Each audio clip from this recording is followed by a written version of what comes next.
Okay. So good evening, everyone, and welcome to the BOS Rising Star 2025 program. I think this is the third year of BOS Rising Star, and this initiative was created with a simple but important objective to identify, encourage, and promote young orthopedic surgeons to show their academic acumen, to show their clarity of thought process, and commitment to learning. So I think in last 2 years, this program has been very popular, and it's not just a competition. Uh, I think all the other participants in last 2 years will agree that it's a platform that provides them disciplined thinking, provides them scrutiny from judges, experts, and make a very uh, unbiased and structured learning process. So to begin with, I'd like to invite the BOS president, Dr. Zaveri sir, to introduce the program and uh, talk about YROC 2025. Go ahead, sir. Thank you very much, Ashok.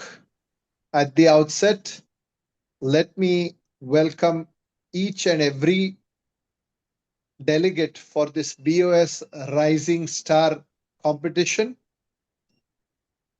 For Bombay Orthopedic Society, it is a matter of great pride that we are conducting this program to encourage and youngsters to excel in the field of orthopedics. This concept was brought forth by our past president, Dr. Sanjay Dhar, who is over here. And as Ashok mentioned, it has been a great success over the last 2 years. A number of participants have been there, and there has been a lot of excitement among residents to participate as well as wanting to win the awards associated with it. As president of the Bombay Orthopedic Society, I would like to also take this opportunity to invite all of you young delegates to YROC 2025. This year, YROC is going to be there from December 25th to December 28th. On December 25th, we've got 4 cadaver workshops: endoscopic spine, robotic hip and knee surgery, complex elbow surgery, and soft tissue management. I'm sure that all of you will gain tremendously from attending these workshops, but there are limited entries, and so register at the earliest. The actual YROC 2025 is from 26 to 28 December at the Westin Hotel in Mumbai. And aside from the normal programs that we have at YROC, the normal lectures, the case discussion sessions, the video sessions, what we've got specially for residents is a lot of different programs, including a session on studying abroad and opportunities abroad, where a number of faculty from England, from Australia, will tell you about how to go about to reaching out to go and do further studies or advanced studies in orthopedics or subspecialty in these countries. So please do join us for YROC. Other than this, there are a lot of other opportunities at YROC, such as master classes on master techniques, including how to do 3D printing in orthopedic surgeries, how to apply a negative pressure wound therapy, how to make antibiotic loaded cement nails and prosthesis. We also have a tech corridor where there are going to be robots used in orthopedics, augmented and virtual reality used in orthopedics, and artificial intelligence. We've got boot camps which will introduce you to some of the newer products that are available in the market in orthopedics and arthroplasty. This is going to be a never before YROC, and you certainly don't want to miss being a part of it. So please do register at the earliest. I wish each and every one of you the very best in this Rising Star competition. May the best win. I would like to thank OrthoTV, Ashok, Shyam, and Neeraj Bijlani I would like to thank former President Sanjay Dhar, whose initiative this is and whose enthusiasm carries it further, and the two judges, Dr. Vidyanand Raut and Dr. Mohanty, who have agreed to spare their time to judge today's session. Best of luck to all of you. Thank you. Thank you, I would sir. like to pass it on to Dr. Sanjay Dhar to carry the proceedings further.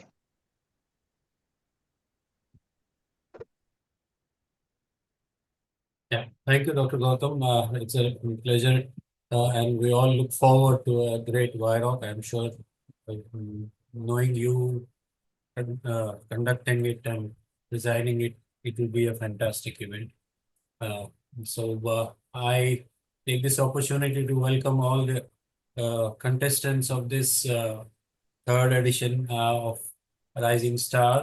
I'm uh, uh, very pleased with the response we have had this year. In fact, there were lots of uh, participants who were asking for one chapter or other being included in one of the subspecialties.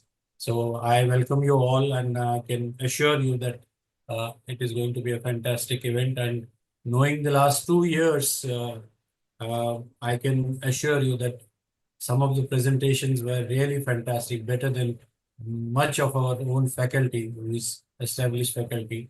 It's just that people like you need a little bit of push, and you need a center stage where you can express your abilities and speaking skills. So telling you about this contest, this is basically not only a speaking skill, it is how do you look at a subspecialty as your own, as you practice it, how do you want to project your own knowledge of that subject. And although we base it more on literature review, and because considering that you are just starting your careers, you have not seen your own personal cases, but how do you see the literature and how do you have assisted in such procedures, your understanding, that is the whole key, and that is what judges will be looking at it. So play it very comfortably, don't be stressed by the I can assure you all the winners who won last year have now become excellent speakers, and they are being invited for many of the conferences as a regular faculty. So I wish you all the best, and I hand it over back to Ashok to tell you about the scoring system and anything else we need to tell you about the contest. Thank you. Thank you very much, sir. I'll invite Dr. Neeraj to mention the rules and regulations, and then we'll start with the first candidate.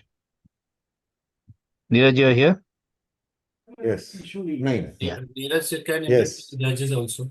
So this will be now every speaker will get a 6-minute presentation. So he will be judged on mainly the following points.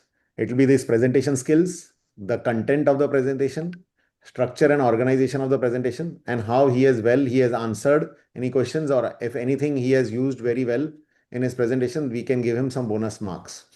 This is for the judges. So see to it that you finish your presentation in less than 6 minutes and do not exceed your presentation. With this, I hand over to Ashok to conduct the session further ahead. Uh, Thank you very much, Neeraj. Would you like to introduce the judges also today? Yes. So we have with us two eminent judges, Dr. Subranshu Mohanty. He is the past president of the Bombay Orthopedic Society and a very senior arthroplasty surgeon. And we are delighted to have him with us. We also have with us Dr. Vidyanand Raut. He is also an exclusive arthroplasty surgeon from the western suburbs of Mumbai and also a Bombay Orthopedic Society Executive Council member. So with this, I invite both the judges, and we have given you the mark sheet. So kindly give them marks accordingly. And with that, Ashok, please invite the first speaker. Thanks, Neeraj. I'd like to invite the first speaker, Dr. Anand K Gupta. Dr. Anand, please share your slides and you can start your presentation. Keep your video on all the time when you're doing the presentation and He quick has Q&A. made a query that it was said 7 minutes. Ashok? Yes. Somebody has written query that it was 7 minutes initially mentioned, now 6 minutes. So we can Okay, keep I'll check. 7 plus 3. Okay, fine, sir. Okay, we will keep it 7+3, no problem. Am I audible, sir? Yeah, Yes. Is my screen visible, sir? yeah, go ahead. So, wait. Sorry.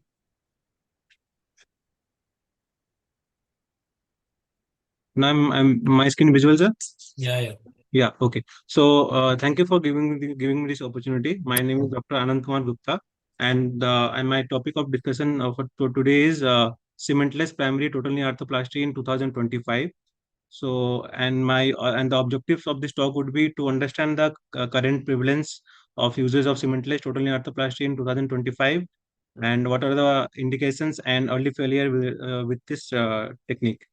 So this is a purely PubMed-based review study based on meta-analysis and randomized control trials of the last 5 years, and most of the studies are based on the international joint registries. So to understand the global trend of uses of cementless total knee arthroplasty, we will focus few studies based on the international joint registries. So this study by Log et al., which was published in the month of May this year, has quoted seven countries and their registries from 2012 to 2022, including Australia, US, and five European countries. You can see the European countries. There is no change in trend in the uses of cemented total knee arthroplasty, but the US and Australia is showing decrease in trend of the uses of cemented arthroplasty. Whereas for the cementless, the US and Australia, there is an increase in trend in the uses of the technique, whereas the European countries are not showing any change in the trend. A similar study, which was published 1 month back, you have utilized the registry from Canada and New Zealand and also, where they have shown there is an overall average increase of 8.3% in users of cementless fixation in primary total knee arthroplasty over the past decade. So with this available joint registry data, we can see there is a rise or resurgence in the trend of usage of cementless total knee arthroplasty, and the reason behind it are mainly the improved survivorship of the cementless TKA due to the improved implant design, the acceptable midterm outcomes with this new implants, increase in the patient demand, and the more number of the younger age group patients are getting operated. And yes, there is no cement-related complications with the cementless TKA. So, what are the survivorship of the cementless TKA in 2025? So, as per Kaplan-Meier survival analysis, currently the cementless TKA is showing in many past studies comparable and better outcome as compared to the cemented TKA. So the main reason behind the improved survivorship is improvement in the implant design. So from the early 1970s to 80s, the cementless design have improved from dual pegs to the spike and keel construct, and now with the improved further improvement in the new implants, where you can see the use of plasma spray technique and sintered chromium cobalt based technique, use of bioactive surfaces like hydroxyapatite, periapatite, has increased the number of pores and increased the osteointegration of this implant with the bone. So so there is a overall increase in the survivorship of the implant. So the earlier studies, which were published from 2020 to 25, were showing the comparable survivorship of the cementless TKA as compared to the hybrid or fully cemented TKA. The other study which have shown the survivorship or the outcomes at the midterm and the early outcomes are comparable with the cemented and hybrid. Whereas few studies which is published this year have shown now even the cementless are implants are showing better results than the cemented one, and their survivorship are better, and their functional outcomes are also better. Regarding the indications of the cementless TKA, the earlier thought that young and active patients and the good bone quality were considered as indications, and the old age or osteoporosis were considered as the contraindications. But if you see the current literature, there are many studies which are showing that even with the age more than 70 or 75, the cementless TKA are giving good results, and the survivorship of the implant is very high. compared to the cemented, compared to the earlier thought now. And with regard to the bone density, now few papers are also showing that osteoporosis cannot be considered as a absolute contraindications, and use of the pharmaceutical adjunct, with the use of pharmaceutical adjunct, we can increase the survivorship of the cementless total knee arthroplasty in these patients. Regarding early failures related to the cementless total knee arthroplasty, the periprosthetic fractures and the early component migration were the main reason behind the early failure. But with the improved implant design, we can see the incidence of the periprosthetic fracture has become very comparable with the cemented one, where 1.2 is related to the cemented and 1.4% is with the cementless implants. And there is no statistical significant difference between both the techniques. And even if there is a difference, there is no long-term difference in the outcome of both the cemented and cementless total knee arthroplasties. So regarding the component migration problem in this new designs, they have introduced a new concept called interference fit. So with the improved technique, there is high interference fit, which is leading to the increase in primary stability of the implant, and which is also giving the long-term stability. So what are the take-home messages? So surely in the current scenario, there is a rise in or resurgence in the uses of the total knee arthroplasty or cementless type, with improved survivorship in the midterm and early outcomes, early follow-ups. And now even the younger and older age groups can be considered as a candidate for the surgery. Bone quality is still a questionable point, but yes, it can be used in all the types of bone quality. And the early failures of component migration can be dealt with the new implant designs.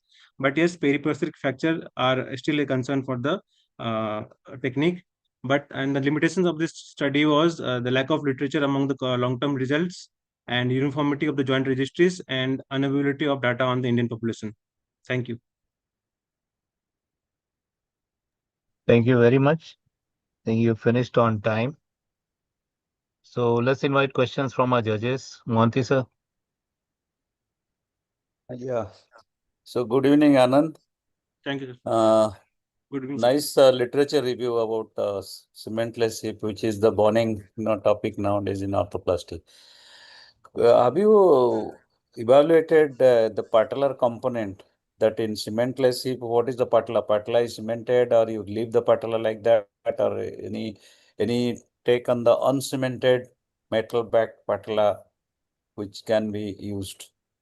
You So didn't mention anything about patellar component. yes, sir.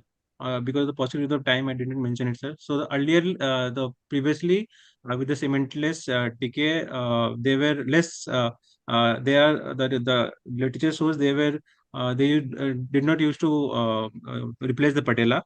Now with the improved techniques, the incidence of patelloplasty has also increased with the cementless TK. So So it is it's cemented patella or uncemented patella? people have used both the cemented patella. So I have not seen in my practice, but the literature shows that in past studies. Okay. Have you gone through the literature about the etiological, diagnosis in these cases? All whether have they used in rheumatoid arthritis, post-traumatic arthritis, or these are only primary osteoarthritis? See, primary osteoarthritis, okay, the results are good. What about Yes, sir. rheumatoids and traumatic arthritis and other conditions? I could not found any recent study based on the rheumatoid arthritis, and so my focus was only on the available data on the recent years regarding the survivorship with implant. I did not see any study based on in inflammatory or post-traumatic arthritis, sir. Okay.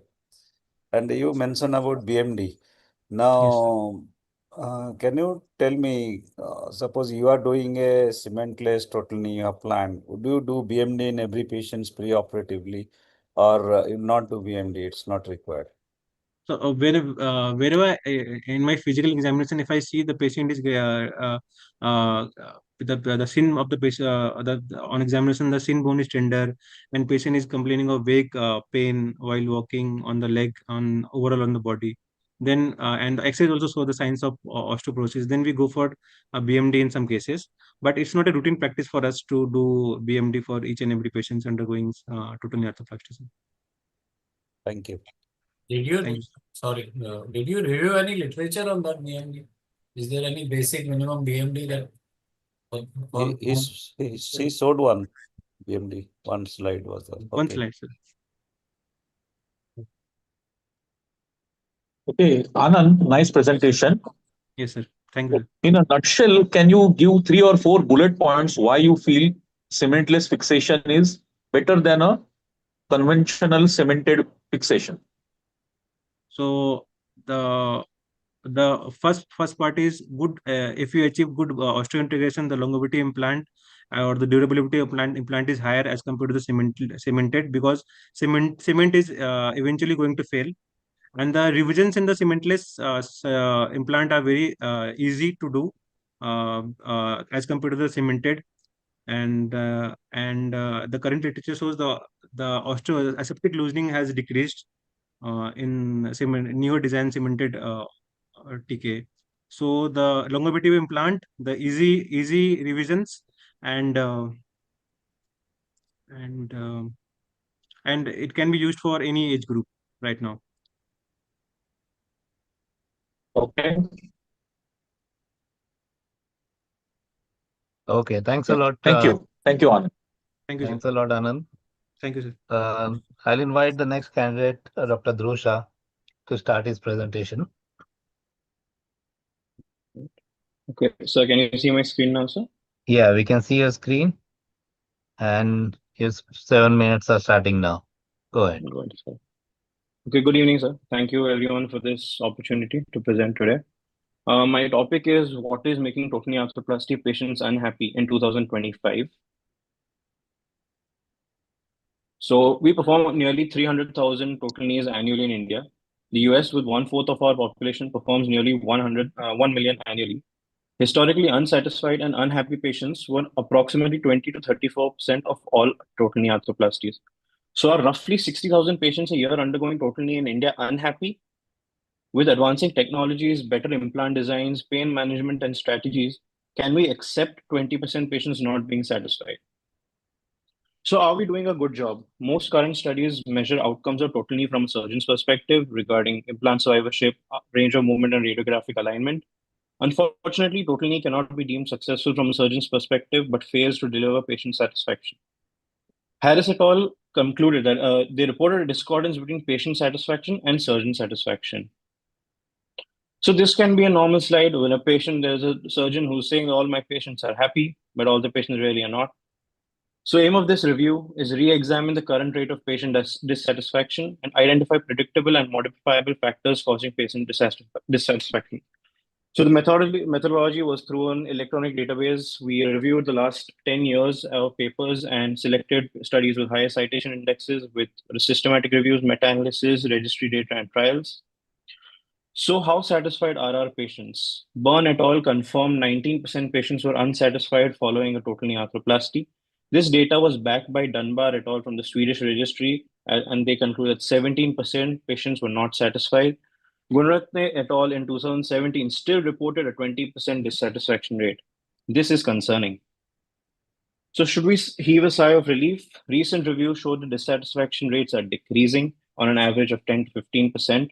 DeFrance et al. In 2023 concluded dissatisfaction rates of 13 to 14%. On excluding post-operative complications like infection and fractures, the rate fell to 7.3%. Parvizi et al. Concluded 11% patients had dissatisfaction and inability to perform daily activities, and 9% patients were dissatisfied with their pain relief. So can we do better? According to Kevin Stone, our job is not just to fix a joint, but leave a patient happier when he leaves the clinic. So these were some of the researches which we used to identify the factors leading to dissatisfaction. The first was the socioeconomic factors. The ones which were associated with higher rates of dissatisfaction were lower income, lower education level, patients who were living alone, female gender, introverted personality.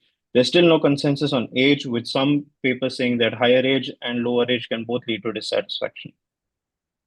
So pre-operative factors, the increased dissatisfaction rates, the most common factor for dissatisfaction is mild osteoarthritic levels undergoing total knee arthroplasty. Schnur et al. Said that in KL grade 3 patients, there's a 2.5 times higher dissatisfaction, and KL grade 2 have a 2.9 times higher dissatisfaction. Anxiety, depression tendency, and pain catastrophizing has up to 6-fold increase. AIC grade with more than 2, along with obstructive sleep apnea, back pain, and these show that after the back treatment, the TK satisfaction also goes up. Comorbidities and disabilities. There is again no consensus on the severity of the initial arthropathy.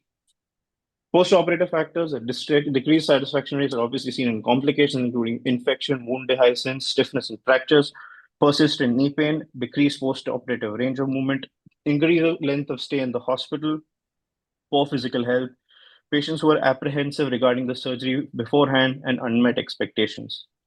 This is where the main question comes: patient expectations, single most important predictable and modifiable factor. Manian et al. Showed that patients were overly optimistic about total knee arthroplasty with respect to their time to full recovery, painlessness, and ability to perform activities. This led to the EXPECT trial, expectation modification pre-op. So it was an RCT performed from the Eindhoven group in Netherlands. They had an intervention group having patient education and realistic expectation module, and control group having only patient education. The expectation scores were lower pre-op in the intervention group, and at 12 months post-operatively, the satisfaction and fulfillment were higher and statistically significant in the intervention group with the realistic expectation module. So other factors which we see every day, is tourniquet leading to satisfaction? No, no effect of tourniquet. The different implant designs, PS, CR, MS, nope, none of them affect patient satisfaction. Sutures or staples, no cosmetic outcome, no patient satisfaction changes with respect to them. CPAC alignment, no, according to RCTs, those also do not change any patient satisfaction. Robotics, use of robotics are conventional. They've been proven not to show any difference in patient satisfaction. And the component positioning, prosthetic alignment does not change irrespective of whatever alignment pattern you use, and does not change our satisfaction. So how will I change my practice today? I would have a stricter selection criteria, avoid extending indications, KL grade 2, 3 do not need a total knee. Expectation modification, providing additional leaflet modules for all patients likely to undergo total knee so the patients know what they're getting. Undersell and over deliver. Always undersell a total knee replacement. The patient should request and buy it from yourself. Employ a trained professional counselor throughout all stages of the patient's journey, which was also referenced in this article, which was done on an Indian patient group, in which they proved that empathy and engagement and education through a trained counselor who is specific towards a total knee improves satisfaction rates of the patient post total knee. Communication is the key. So this is the module which is created from the Netherlands group, given to each and every patient who is expectant for a total knee replacement, and gives them what they should actually be expecting from their total knee. So in conclusion, some knees look good but look bad but feel good. The challenge for us as surgeons are the knees which look good but feel bad. The unhappy knee and patient need to be heard. Individualize the treatment and address the emotional state. Always manage the expectations of the patient pre-operatively. 10% sounds like a small percentage, but in the upcoming few years, this will still mean lakhs of patients every year. These are my references, and I thank you. This is just a QR code for the expectation module from the EXPECT trial if anyone wants to use it. Thank you. Thanks, Dhruv. It was good presentation. Thank I'll you, sir. invite our judges for questions. Mohanty, sir. Yeah, Dhruv, excellent review of literature about the patient satisfaction, which is very Thank you, sir. important. Now, can you tell me how do you define what is dissatisfaction? Yes, so that is currently the biggest question.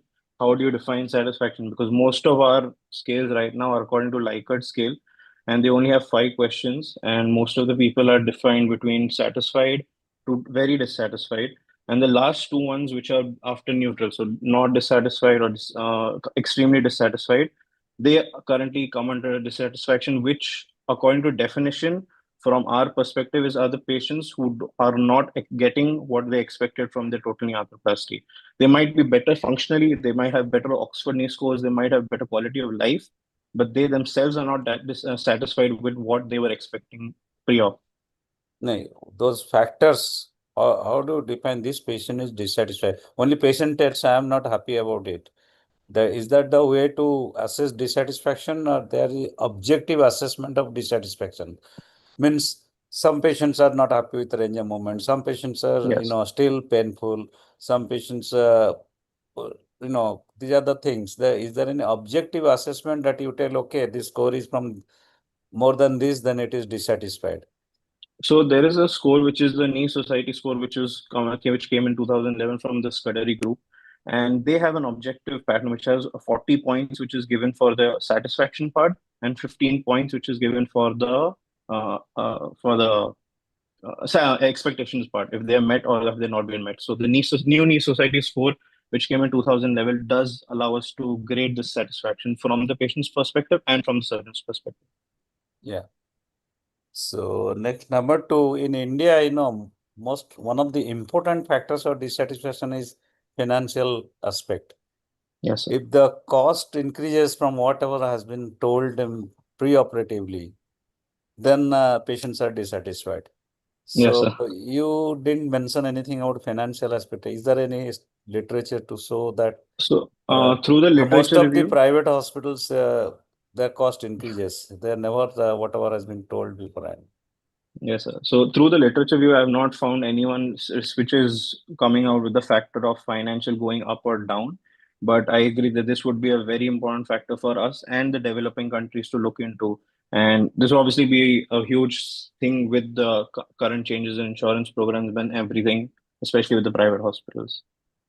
But as of now, there's no review specifically linking financial expectations and how much of the budget is exceeded with patient satisfaction.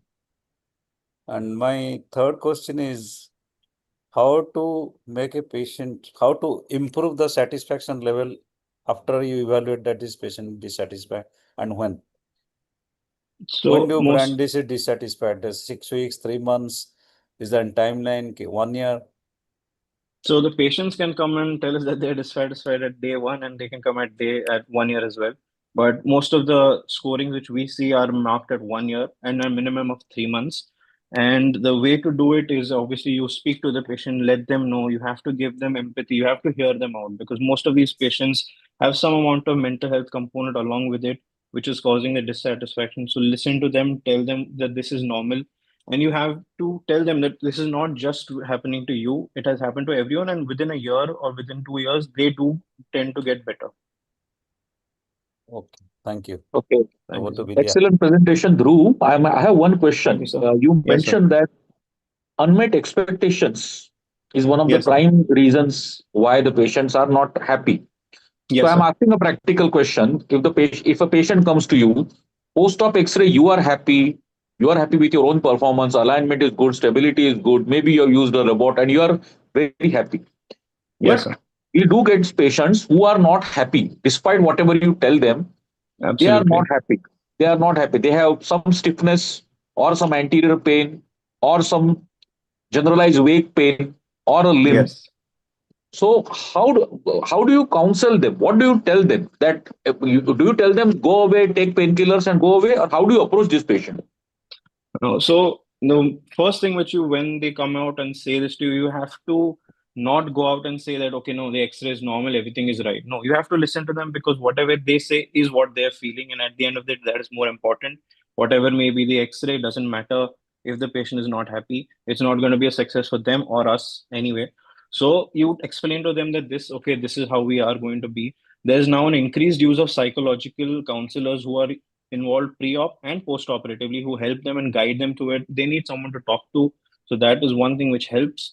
The other thing which can help them is you also have to be very clear and start looking for things which we may have missed, which is normally other joint pains, which is spine, ankle, hip. We have to look at those, rule out any kind of subtle infections, rule out any kind of mental health disorders, and then still keep on counseling them. The moment you start turning them away, it is going to get worse and worse. But if the patients still stick to you and you keep on counseling them, they should be fine. The patient satisfaction rates are generally tend to go up after the 6 month mark. Okay. And my second question is, in your pre-op assessment of the patient, when you counsel the patient, Yes, how much do you stress on the possible complications We cannot give a whole list of complications, but what Absolutely. sort of discussion do you have with the patient? So at least we have to explain to the patient that yes, TKR is a very successful surgery in general, but we do explain to them that yes, 1% to 5% patients can have some kind of complications. And thankfully now most of the patients are quite educated to the level of infection and maybe fractures. But you do have to give them, at least you have to tell them that there is a risk of 1% to 2%, any kind of complication, which includes infection, subtle infection, or scar gaping. But it should not be the most part of your consultation because it unnecessarily will cause mental stress into the patient's head before the surgery. And that is not a good thing overall. Even if there's no complication post surgery, the patient is still going to be quite apprehensive before the surgery itself. Okay, thanks, Dhruv. Thank you, sir. Dhar sir, you have any questions? So, yeah. I just have one question. In your study, Dhruv, did you find anything that, like in spine, we used to do Minnesota score to have a preoperative assessment of their mental Yes, sir. status? Is in knee arthroplasty anything that preoperatively we have certain studies which show that these people are bound to get an epi? Is there any study which you did, or any preoperative prehab or physiotherapy would make them better post-operatively? Is there any study like that? So there's one study which was done by Dhruv et al., and they had shown that they used to assess the pain and the pre-op mental state with the SF-12 score, and they used to correlate that with the risk of, okay, this patient might have a chance of having a dissatisfaction.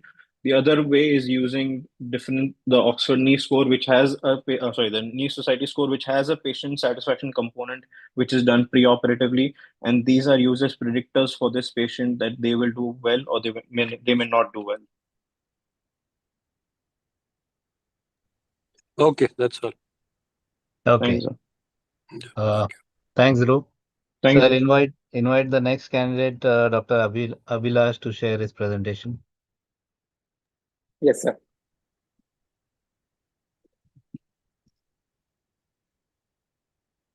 So is my screen visible? Yeah, his screen is visible. Yes. I'll start, sir. Yeah, play the presentation. Yes. Good Okay, go evening, ahead. respected judges and faculty. I am Dr. Abhilash Srivastava. My topic for today is to compare restricted or functional alignment with mechanical alignment with the recent studies.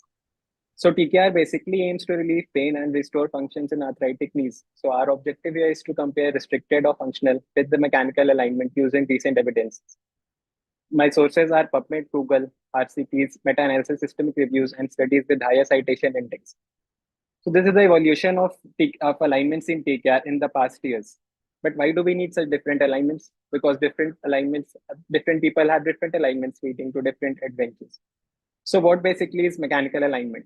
As given by Professor Insal, mechanical alignment tells us to cut the distal femur and the proximal tibial angle perpendicular to the mechanical axes to restore neutral limb alignment with components perpendicular to the femoral and tibial axis to ensure equal load distribution and symmetrical gaps.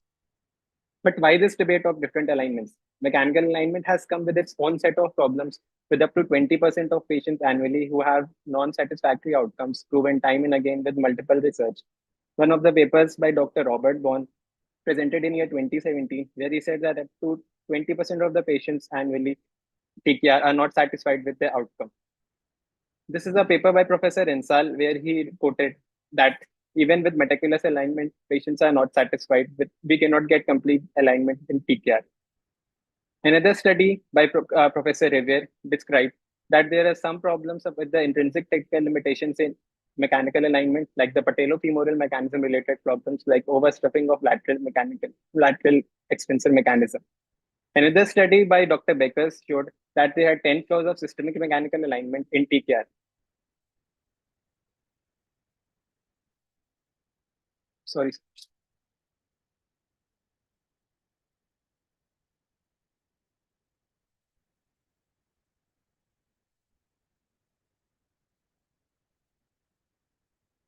Okay.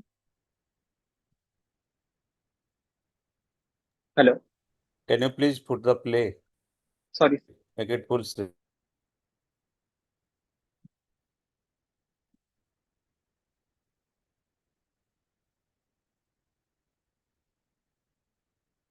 Yes, sir. So Dr. Becker said that we assume that there is neutral limb alignment for all. We oversimplify complex 3D knee geometry. We assume that the disease compartment is tight and hence requires release, and the mediolateral flexion and extension gap should be isometrical. So there's a paper by Dr. Bellmans where he said that are we all aligned in neutral? So he said that an important fraction of the normal population has a natural alignment of 3-degree varus or more, which means approximately 32% of the population is in the varus axis of HK. There's a famous classification of knee phenotypes by Professor Magdesai, where he said that there are 9 different phenotypes for different knees, out of which type 1, 2, and 5 are most common.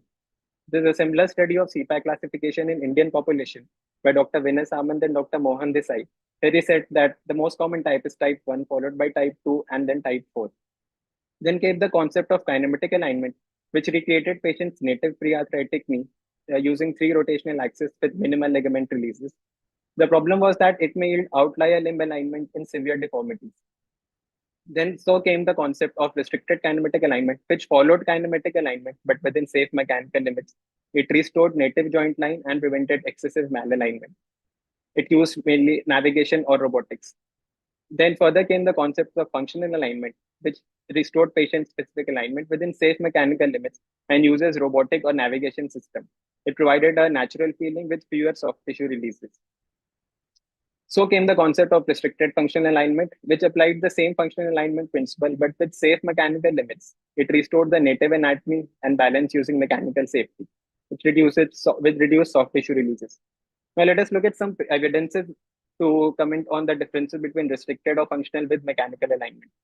So this is a paper by Dr. Simon presented in 2025, where I did an RCT for mechanical versus functional alignment in 244 knees. And he stated that functional alignment required fewer soft tissue releases, and it offered better knee injury, osteoarthritis, and output score symptoms and quality of life, higher patient satisfaction, and lesser soft tissue disruption. Another paper by Dr. Gavin Clark in 2023, where he stated that functional alignment achieves a more balanced TKR than either mechanical or kinematic alignment prior to soft tissue release in 300 knees. And he stated that the functional alignment provides more consistent gap balance than both mechanical or kinematic. And kinematic alignment-based functional alignment preserves joint and obliquity and native soft tissue release within soft tissue limits and without ligament release. There's a famous paper by Dr. Gurva Reddy published in 2023, where he compared mechanical alignment and functional alignment in 72 patients undergoing simultaneous bilateral robotic TKR. And he said that the functional alignment achieved significantly higher pre-balance and a fewer soft tissue release. The VAS pain was markedly low in functional alignment, and it produced better medial compartment knee balance. Another paper by Dr. Meena Morkos published in 2024, where they did a long-term follow-up of 104 knees undergoing restricted kinematic alignment, and stated that it showed excellent 10-year outcomes with higher satisfaction, function, and implant durability. This is a famous paper published in 2025 from Rajvati Hospital, Thailand, where they compared bilateral robotic TKR in 30 patients using mechanical alignment and functional alignment, and stated that functional alignment yields similar alignment, better joint line orientation, and lesser soft tissue release than mechanical alignment, and higher early function scores and satisfaction, especially in virus or CPAC type 1 knees. A study done by Dr. Mishu Jeffrey in 2024, where he compared clinical outcomes of functional alignment and mechanical alignment in 64 patients. And he commented that functional alignment with robotics had a better short-term functions, better forgotten and joint score, OKS, and knee severity score. The paper by Dr. Wong Taoji presented in 2025, where he compared early clinical outcome of functional alignment with mechanical alignment in robotic TKR. And he concluded that robotic functional alignment had less soft tissue release, lower pain, and better early function versus mechanical alignment. So the long-term outcomes were still pending. So to conclude, functional alignment restores native knee mechanics and achieves superior soft tissue balance compared to mechanical alignment. It provides better flexion extension gap balance with fewer releases, and early robotic studies showed improved reproducibility. Long-term data of restricted kinematic alignment demonstrated excellent implant survival and sustained function. So for future, we have to move forward towards individualized phenotype-based alignment to optimize patient satisfaction and longevity. My take-home message would be that the alignment philosophy is continuously evolving from mechanical neutrality to functional individuality. It respects patient's anatomy and gives a natural knee kinematics. It delivers smoother flexion extension and stability, and makes it more accurate, reproducible, and safe. With fewer release, there's faster recovery and happier patient. The personalized alignment is the future. Long-term follow-up will define how it shapes next generation knee or arthroplasty outcomes. These were my references. Thank you. Thank you, Abhilash. I'll invite our judges for question and answers. Mohanty, sir. Abhilash, Yes, sir. you have taken the most controversial topic, Yes, but sir. let me ask you that what is your personal philosophy? What So, alignment would you do? so I've seen in the Could center you where stop I sharing the screen? yes, sir.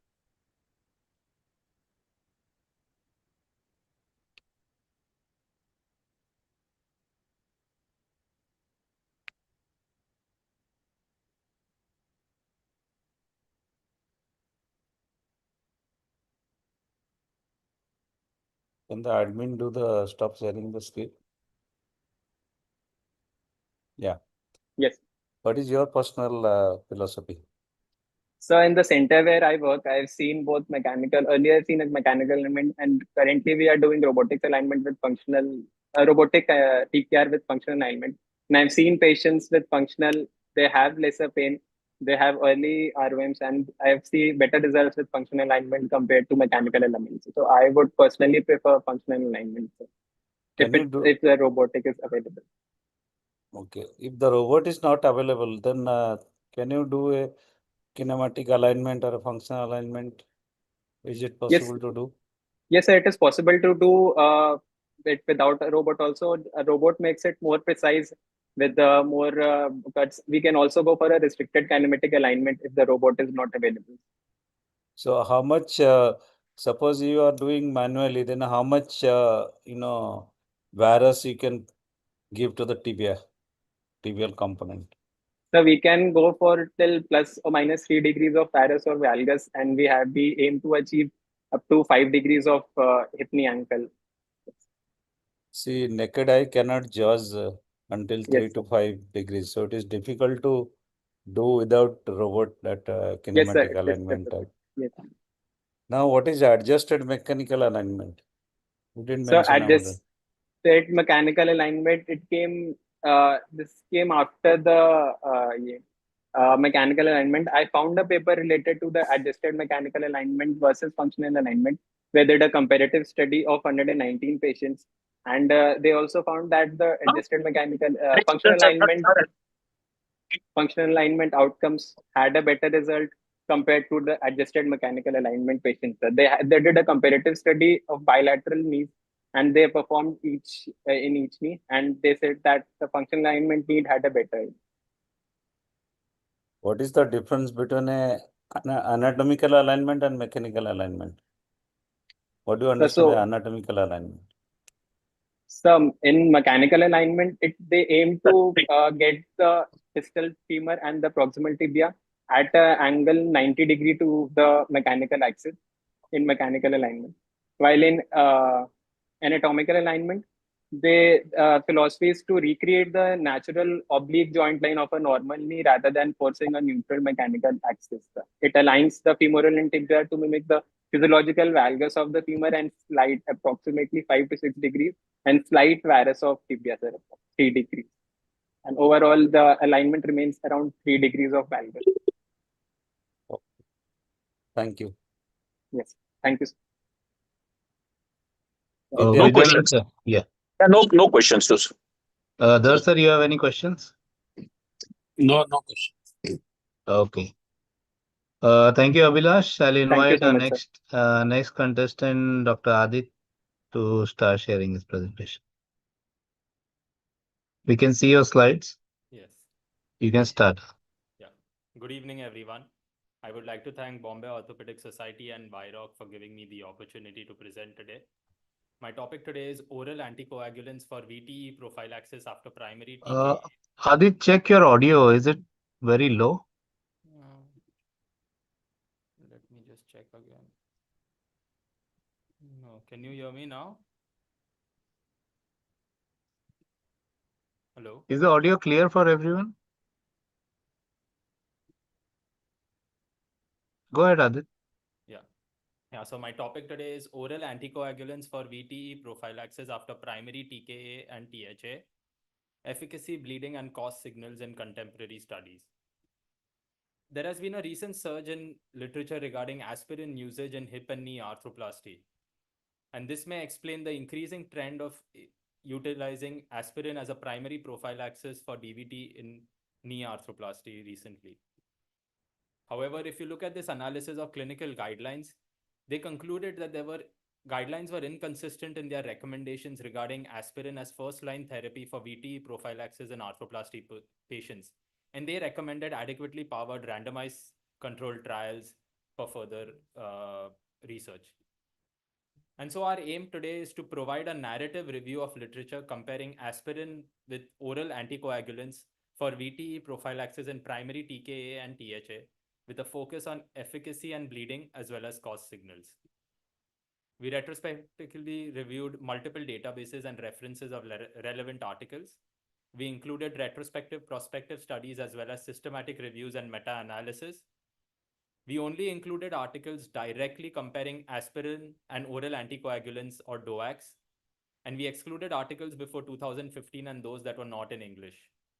I'm going to present the results for efficacy and bleeding separately, followed by cause signals. So looking at the retrospective studies, majority of the studies had a sample size less than 1,000, with a few studies having a larger sample size. Comparing aspirin versus DOACs, for majority of the studies, there was no difference in DVT or PE rates as well as major bleeding risk. 3 studies had an increased DVT and PE risk with aspirin, whereas 2 studies had an increased major bleeding risk with DOACs.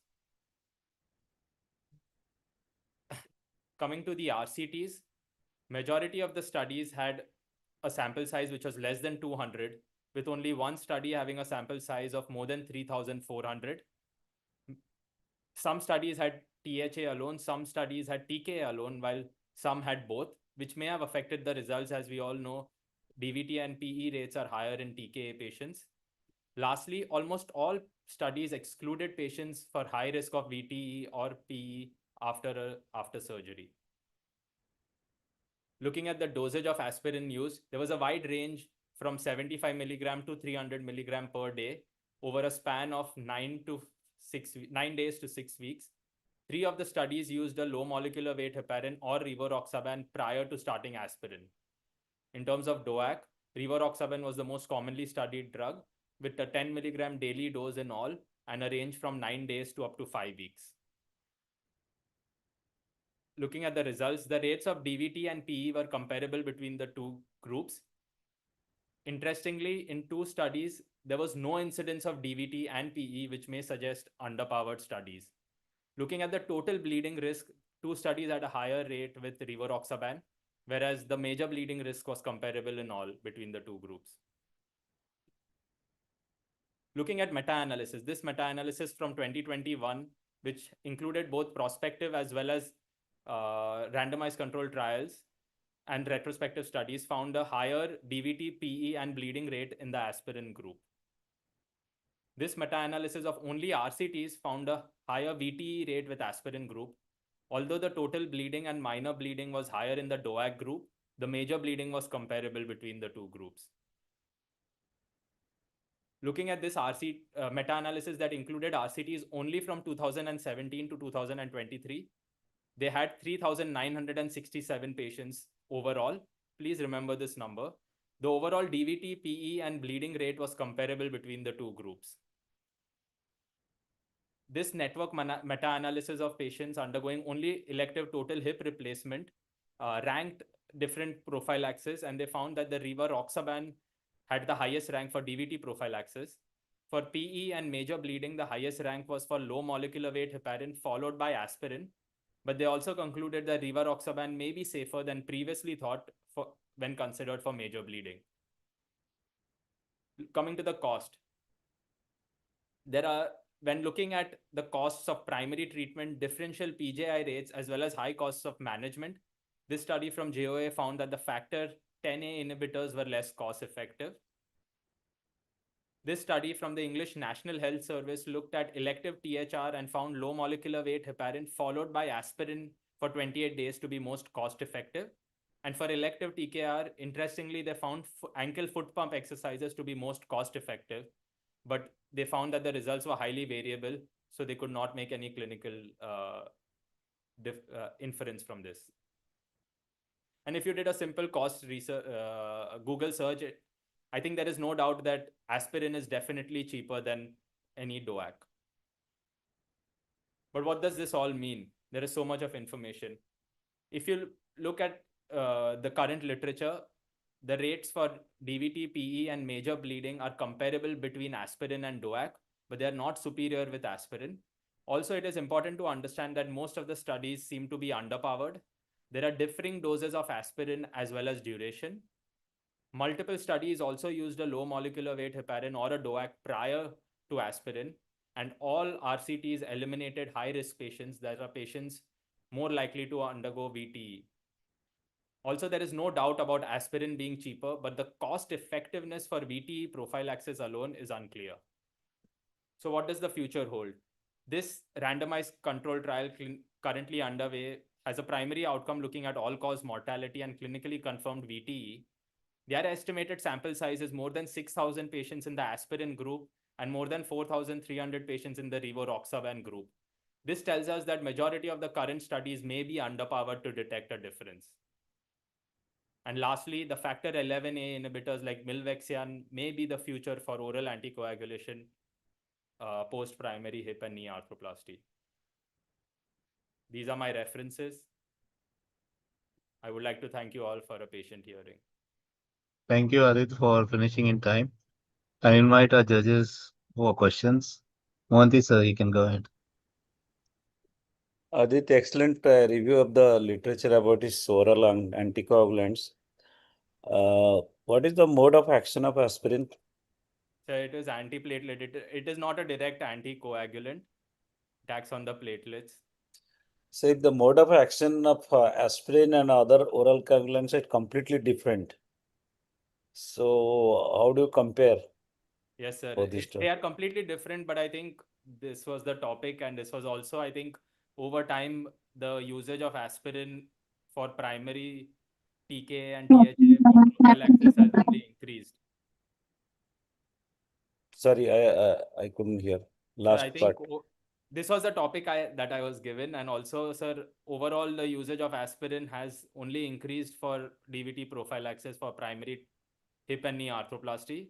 Most of the literature so far compares aspirin to low molecular weight heparin and DOACs to low molecular weight heparin.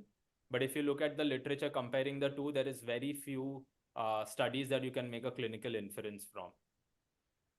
Have you reviewed any literature about comparing different doses of aspirin? Yes, sir. There are studies looking at high dose versus low dose, and most studies have found that low dose is equivalent, if not superior. See, low dose means what? It is So 75, different 150, it is 81. And what is high dose? Where is the cutoff point for low dose and high dose aspirin? So I think that it is not a very clear demarcation. It also depends on which country you are in. The dosage range that has been reported is from 75 to 325 milligrams, depending on where you are. 75 milligram in India, in the USA and Canada, you would get minimum of 81 milligrams. And so that is the minimum dose that is considered low dose. Anything over 150 milligram daily is considered high dose. And how long do you give for THR, how for TKR, how for revision? Yes. How So long? I think, again, the guidelines vary, which is what I was trying to show in the study, that there was a big range. Some gave only for 9 to 10 days, whereas others gave up to 6 weeks. I think it is clear for at least 14 days for total knees, and for total hips a little longer for about 3 to 4 weeks. With DOACs, you can have your prophylactic period shorter, so 2 to 3 weeks. With aspirin, it may need to be longer. Is there any cases that you will prefer warfarin now at There present? are in very few 2025? cases which would also include someone who's already on warfarin, and anyone who has a contraindication to using either a DOAC or aspirin. Okay. Okay. Thank you. Vidya.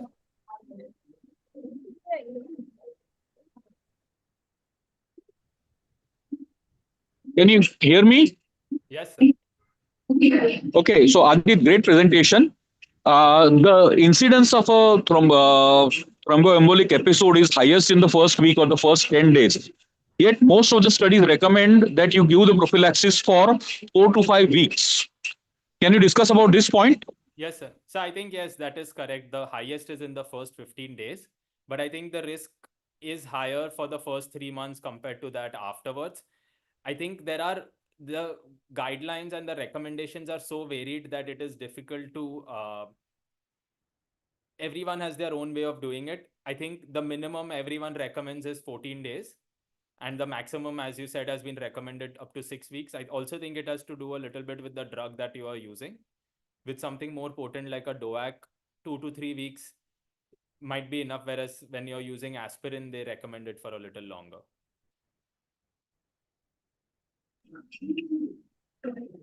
So, which is your preferred drug of choice? Currently, I'm using low molecular weight heparin for the first 3 to 4 days and then switch over to oral DOAC, rivaroxaban, for 3 weeks, for a total of 3 weeks post. Yeah, Adit, great, thanks. Yeah. Dhar, sir, you have any questions? Just wanted to tell him, did you see any literature regarding a combination therapies like pneumatic pumps plus aspirin or pneumatic pumps filled DOS or anything like that? Yes, sir. So, sir, most of these studies which compared aspirin to DOAC either used pneumatic pumps in both the groups or did not use them. I only included studies which had a direct comparison. But if you look at some of the network meta-analysis, there are some studies there which would say that only compression devices or mechanical prophylaxis alone can be as effective as aspirin or a DOAC. So is it the current literature or Yes, anything? sir, a few This you years are old, mentioning but as a recent literature? but it is not level 1 evidence, and it was more retrospective. And only one study that I've come across that would say that mechanical prophylaxis alone is enough. Okay, thank you. Thanks, Adit. Thank you, sir. I'll invite the next presenter, Dr. Suyog, to share his presentation. Good evening, everyone. Am I audible? You're audible. Share your presentation. Yeah, we can see. Good evening, everyone. At the outset, I would like to thank the Bombay Orthopedic Society for providing this platform. I'm Dr. Suyog Wagh, and today I'll be talking about the utility of mobile and fixed bearing in total knee replacements. Taking a brief look at the history of total knees, in the 1900s, we had the ivory gluck knee. In the 55s, we had the hinge knee by the Waldiers. But towards the end of 1970s and 80s, we had condylar, modular, and cemented implants, which provided reliable outcome, excellent stability, and pain relief, making total knee a gold standard for advanced arthritis. However, this led to extending the surgical management to younger patients, which questions arose regarding issues with polyethylene wear and need for improved longevity, especially in settings requiring cross-leg sitting and squatting. These challenges led to the advent of mobile bearing, which allows controlled movement of the polyethylene over the tibial tray, as we can see in the video here, which reduces stress and wear at the bone implant interface, which mimics near normal knee kinematics, which directly translates into better load distribution, improved conformity and stability, and reduced polyethylene wear. Kinematic studies have also shown that the contact stresses are less in fixed bearings than in mobile bearings. Flipping the coin, because of rotation of the polyethylene, excessive rotation can cause to a spin out of the polyethylene, which is known as a spin out. Is a complication unique to the mobile bearing design. It's a radiograph showing the same. And also because of consistent movement of the polyethylene over the tibial tray, there can be issues with backside wear. So to see where we stand today, what I have done is scanned the electronic databases of the past decade and included systemic reviews, meta-analysis, and government registries. What we see in the registries is a stark difference in the usage of mobile bearing, which was approximately 90% in the USA and 70% in the Europe in around 2000s, has now significantly dropped to 5 to 15% throughout the world. However, there are certain studies which suggest that mobile bearing has advantages, such as this paper by Pes Brito, which suggests that patients with mobile bearing had less patellofemoral pain, better ability to use stairs, less walking pain, some improvement in functional scores, although non-significant, although certain studies have non-randomization and demographic imbalances. There are certain small meta-analysis which suggest that the functional score improves with mobile bearing. However, the clinical scores, range of motion, and WOMAC do not increase. The drawbacks of this such meta-analysis is that minimal number of studies are included with higher heterogeneity, and objective parameters such as wear and revisions is not compared. This is an award-winning paper by Dr. Vishal Hegde, which analyzed approximately 5 lakh cases in the American registry, which suggested that there is an increased all-cause revision with mobile bearing. However, there was no difference in infected revision rate, suggesting that the revisions in mobile bearing could be because of aseptic loosening, polyethylene wear, or spinouts, although the exact percentage of complications were not reported in this paper. Despite this, more than 95% survival was seen with both the designs at 10 years. The relative risk of revisions as reported in the Australian registry is 2.6, whereas it is a whopping 6 times in the Norwegian registry, suggesting that there are geographical differences which could be because of difference in surgical techniques. Coming to spinouts, the incidence of which was approximately 10% initially has now fallen to decimals. The initial causes were flexion instability and improper ligament balancing. Maybe those have been taken care of properly now. And along with that, advent of certain implants with anterior stoppers which prevent excessive rotation of the polyethylene also reduce the complication rates. This is a 14-year-old double-blinded study which suggests that the KSS, WOMAC, SF36 and satisfaction rates in mobile and fixed bearing is comparable. And there are many studies which suggest similar findings that both the implants are equal, although there are certain studies which say that mobile bearing has increased complications, although the difference is not significant. In the literature review by Dr. Kapila, it suggested that the mean ROM, KSS, OKS, 10-year survivorship, and aseptic loosening was comparable in both the designs. In fact, many meta-analysis and systematic reviews from throughout the world suggest that both the implants have similar outcomes and similar functionality, and we can see that there are innumerable papers throughout the world which suggest the similarity. In one of the most recent meta-analysis, which was comprehensively done by Dr. Ashraf, which compared 70 randomized controlled trials regarding this topic, it suggested that outcomes, OSS, KSS, pain relief, revisions, aseptic loosenings, and radiolucencies are equal in both the implant designs. So what we see that there are proponents of both the sides, with some studies suggesting mobile bearing has more complications, some saying there's better outcome, but truth lies somewhere in between, with majority of the studies saying there is no objective difference between the two designs when it comes to functionality and outcome. Coming to certain special conditions such as revision TKRs, use of stem extenders and fractures and malunions, the ideas such as rotational decoupling, ease of alignment, reduced polyethylene wear, and less torsional stretches, also availability of smaller size implants make the use of mobile bearing more appealing in these cases. However, there is no direct comparative randomized control trial, systemic review, or meta-analysis for the same. We can see that the use of total knee replacement with mobile bearing design in revisions has showed good outcome in midterm. In revision cases with improved cases, no complications such as pinouts, good functional outcome. However, long-term follow-up is not available in such cases, with maximum follow-up they have checked is up to 5 to 6 years. Also, in certain cases like distal femur malunion, the use of mobile bearing becomes more appealing, where slight malalignment can be tolerated because of movement of the bearing. And also in cases requiring isolated stem extenders of the femur, mobile bearing becomes a good option. Although these are rare, not rare, isolated case reports that have been published, but not comparative data is not available. So a take-home message is that one size fits all is not applicable in this case. There are certainly theoretical advantages of mobile bearing, but these have not been replicated in larger studies. It remains a reasonable option for revisions, extenders, and malunions, although direct comparative studies are not conducted yet. Finally, one has to individualize the choice of implant based on ligament balancing, surgeon experience, and training. These are my references, and thank you for the patient hearing. Thank you very much, Dr. Suyog. I'll invite our judges for questions. Mohanty, sir. So you have good presentation. We Yes, have sir. done a good literature review about the mobile bearing and fixed bearing. My question is that whether you have found out that any cruciate retaining or cruciate substituting design of mobile bearing and fixed bearing? You didn't mention anything about that. Yes, sir. I found that in the studies it was mentioned that although cruciate retaining is supposed to have better functionality with mobile bearing, but there was no difference that was found in the outcomes.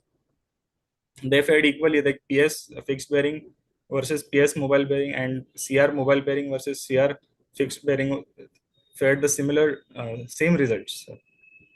Now I'm asking about CR mobile bearing and PS mobile bearing. So yes, we have seen that the literature suggests that the outcomes are same, although the risk of complications is higher with PS mobile bearing, sir.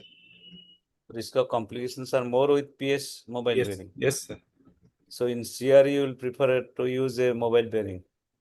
Sir, I will personally not prefer a mobile bearing, but the literature suggests that, sir, because fixed bearing and mobile bearing overall have similar outcomes. That's why I will not prefer mobile bearing in primary cases, sir. Because in CR knee, there is no post, cam and post mechanism. Yes. So there is a possibility of spinning out is more because there is Yes. no restraint for that mobile bearing insert. Yes, sir. But what was seen that the risk of spinouts was more before 2010. After 2010, the advent of Bunel Papa's implant, that it has anterior stopper, the spinout risk has reduced. Buchel Papa. Buchel Papas, yes. And since 2010, the risk of spinout has overall reduced. And in PS knee, the wear is more in the cam area. That's why the overall risk would be more in PS knees. Now, when you will not use a mobile bearing knee? Sir, in mobile bearing, I will not use if some ligament misbalancing is there, and if requirement of tibial stem extenders with bone loss is there, I will prefer using fixed bearings because of cost constraints also, sir. Is the mobile bearing knee more expensive?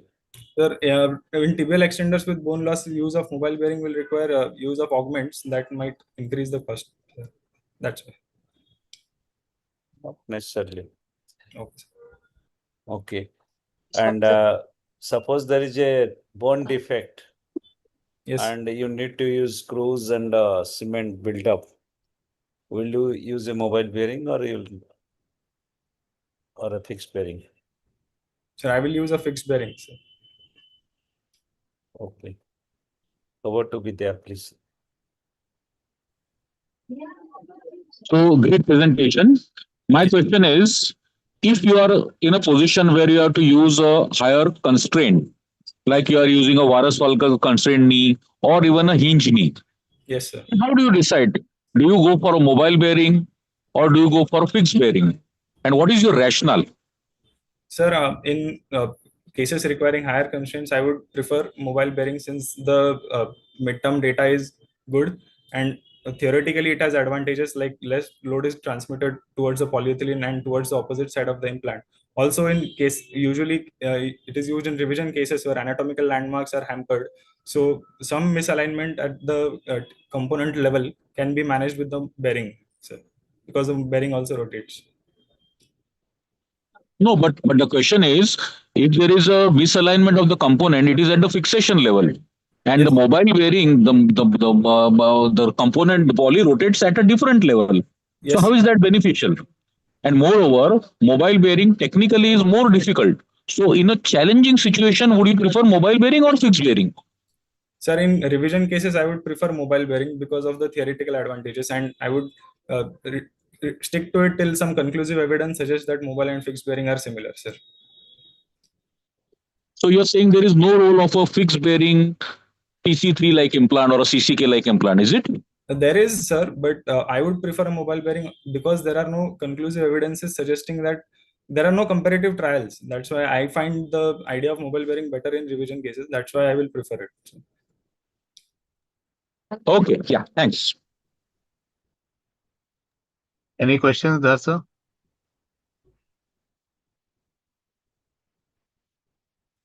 Dr. Dattatreya, you can share your presentation.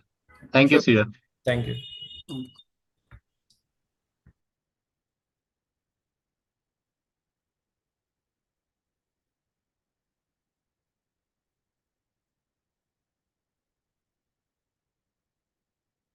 Dr. Dattatreya, you can share your presentation. Yes, sir, I'm presenting, sir.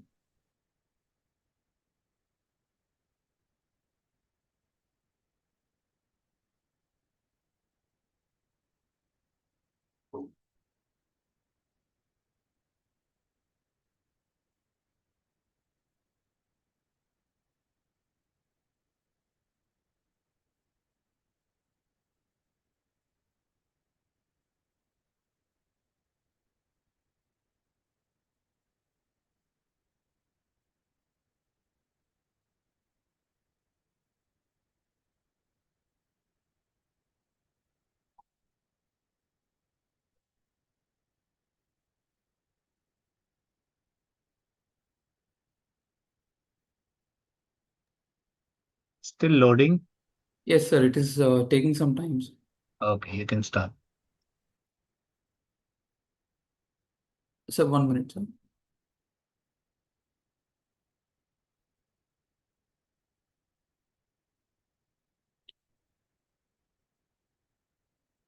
So, can you hear me, sir?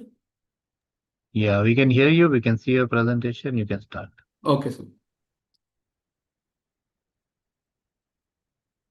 Good evening, respected judges, senior colleagues, and friends. I am Dr. Dattatreya SitaRam, and today I'll take you through a question that defines where the robotic arthroplasty stands in 2025. Has precision in alignment truly translated into better outcomes, or is robotic TK still a story of alignment without function? With emergence of technologies every decade, there is also a proportionate increase of adaptation of these technologies in the clinical practice. Our objective for this narrative review was simple yet critical: to systematically evaluate whether the alignment precision achieved with robotic total knee arthroplasty has led to measurable improvements in patient outcomes. We aim to distill clarity from growing body of evidence of meta-analysis and systematic reviews to understand in evidence-based terms what robotics has truly delivered. We conducted a structured PubMed search using the comprehensive Boolean string, combining three major clusters: robotic TKA, alignment concepts, and clinical outcomes. From these 9 meta-analysis published between the last 10 years that were used to score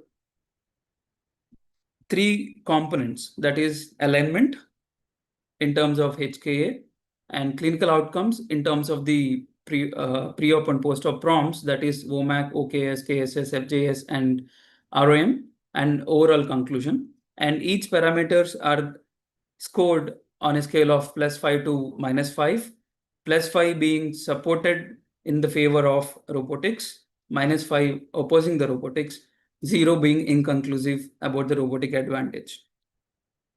So in this study by you et al., clearly showed that robots has a clear advantage over the conventional technique to precisely restore the mechanical alignment in the form of hip knee ankle axis, and KSS, OMAC, and HSS showed no significant difference between robotic and the conventional techniques. So overall, the robot has advantage in the alignment, but questionable in the functional outcomes. Then in this study by Few et al., again showed a superiority of the restoration of the alignment, but again did not show superiority in the functional outcomes. Then in this study by Chen et al., so they have studied the survival analysis of the implants done with the help of robotics compared to the conventional technique, and they found superiority of the survival, but not statistically significant difference in comparison with the conventional techniques. And the functional outcome also, some scores showed improvement, some score did not show the improvement. Then Rianto et al. Showed superiority again with the mechanical restoration of the alignment, but again in their study they focused more on the radiological outcome and they did not show any parameters about the clinical outcomes. So overall, across all these 9 studies, there is clear-cut superiority of the evidence showing that robots have achieved superior radiological precision with tighter control of HK axis and component positioning, significantly reducing outliers compared to the manual techniques. However, the question remains whether this achievement of alignment is truly translating into the functional outcome is questionable. And with this evaluation of the patient prompts, there is clear-cut evidence that there is no superiority of the functional outcomes compared to the conventional techniques. Even some studies showed small or inconsistent, but not statistically significant. like in Yu et al. And colleagues in 2025 confirmed that significant gains in radiographic precision, but found no consistent improvement in pain, function, or satisfaction. Few et al. In 2024 reported shorter hospital stays and lower 90-day readmission rates, yet also longer operative times and no sustained functional benefit. Chen et al. Showed similar survivorship and prompts between robotics and manual groups. So overall, there is a clear-cut score of positive score, which means all these studies are favoring robotics, but these are all favoring only in the alignment component. But in the functional component that is translating into the clinical outcomes, these are all again questionable evidence. So this is because of the several confounders that can be seen. So it can be variability in the phenotypes and alignment philosophies like mechanical, kinematic, functional, and now restricted kinematic. Differences between image-based and imageless platforms, the influence of implant design, cementation, rehabilitation, and the surgeon's learning curve. And finally, multicentric heterogeneity that clouds the comparative analysis between the different robotic systems. So while the robot ensures where we cut, it cannot yet dictate how patients heal. Our challenge now is not just surgical precision, it's perioperative standardization, patient selection, and communication. Of course, this analysis has its own boundaries. Alignment was assessed mainly by the HKA angle, and outcomes were limited to the following prompts. Other functional domains and the outcome variables were beyond the scope of this review, and variability between robotic platforms could have masked real-world nuances. So where does this leave us in 2025? Robotic TKA now stands as a mature technology for alignment precision, which is reliable, reproducible, and quantifiable. But the functional and patient-reported outcome advantage remains small, situational, and inconsistent. This message is clear. That is, precision is here, but outcome must follow. The future lies in training better, adapting faster, and communicating clearer with our patients about what robot truly delivers. As we step into the next decade of arthroplasty, let's remember alignment is measurable, but satisfaction is human. Thank you, and these are my references. Thank you, Dr. Dattatreya. I'll invite our judges for queries. Mohanty, sir. Could you stop sharing your screen? Yes, sir. Dattatreya, do you use robot? Yes, sir. At our center, we have the Mako and Willis, image-based and imageless robots. Then why do you use robot if it is not transforming into better outcomes? No, sir. In our routine practice, we don't use the robot for all the patients, but the center that I am in has the both the robotics available. But in my practice,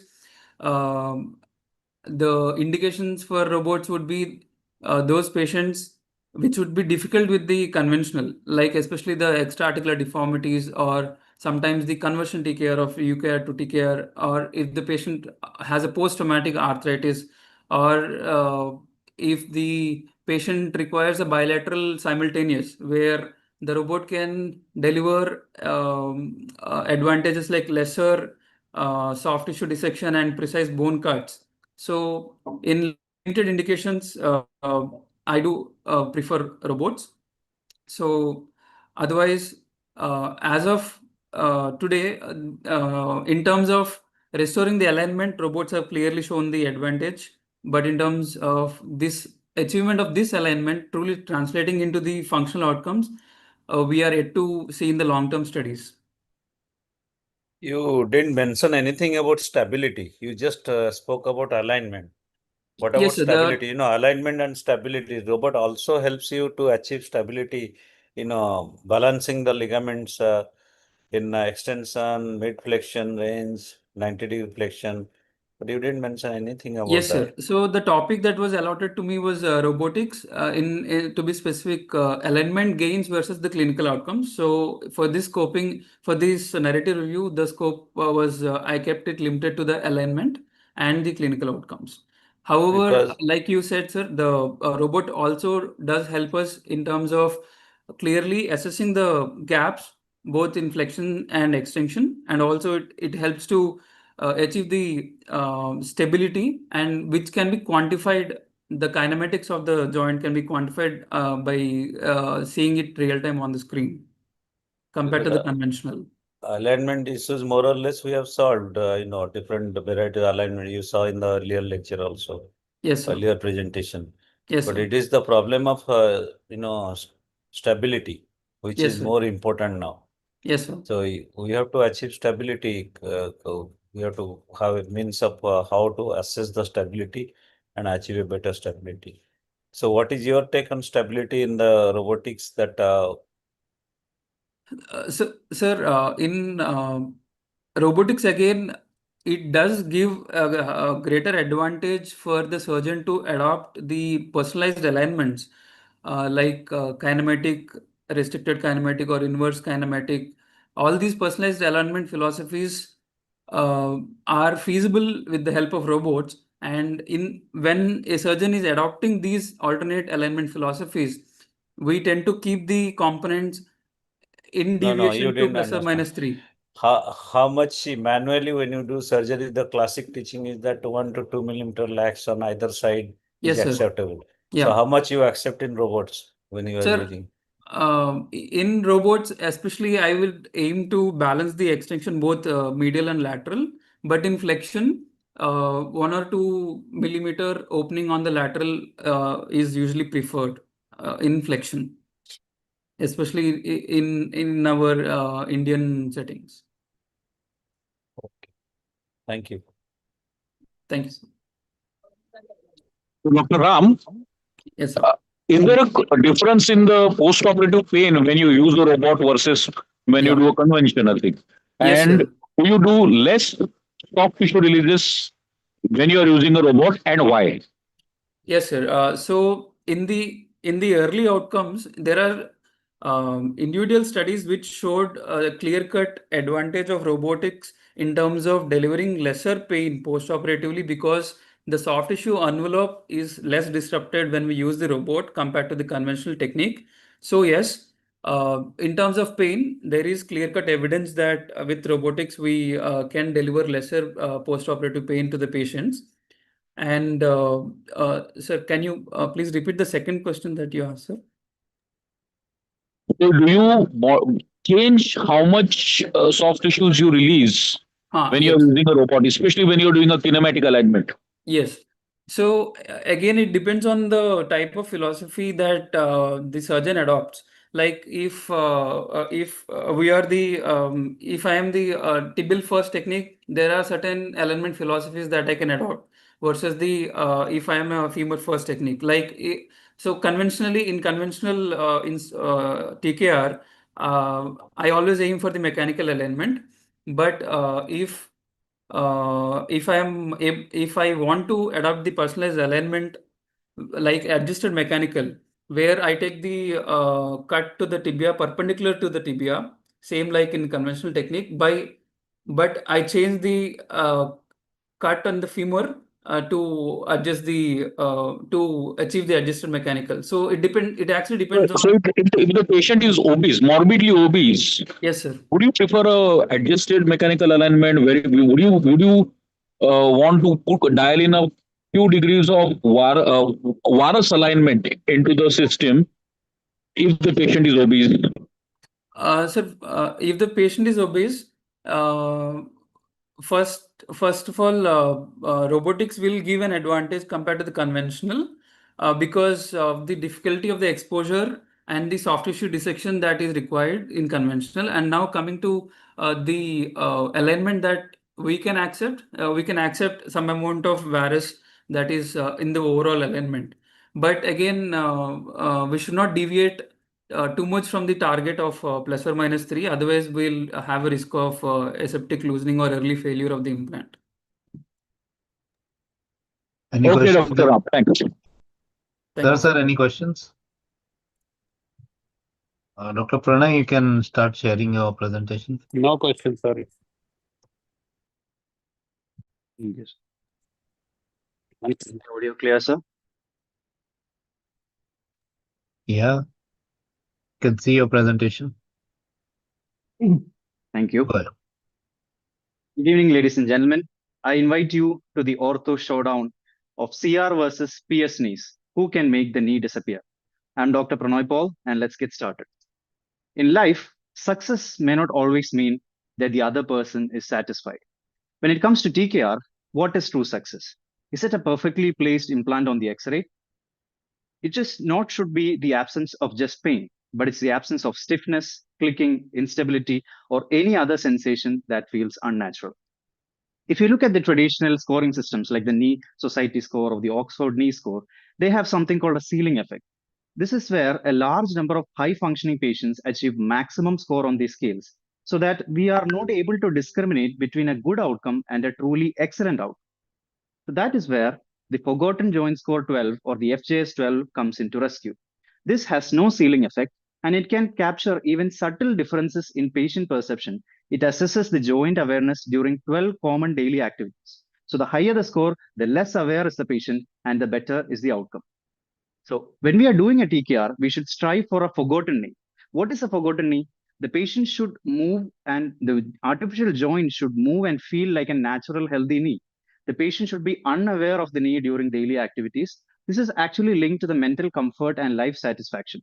So a forgotten knee is the epitome of functional success. So our goal is to make the knee disappear.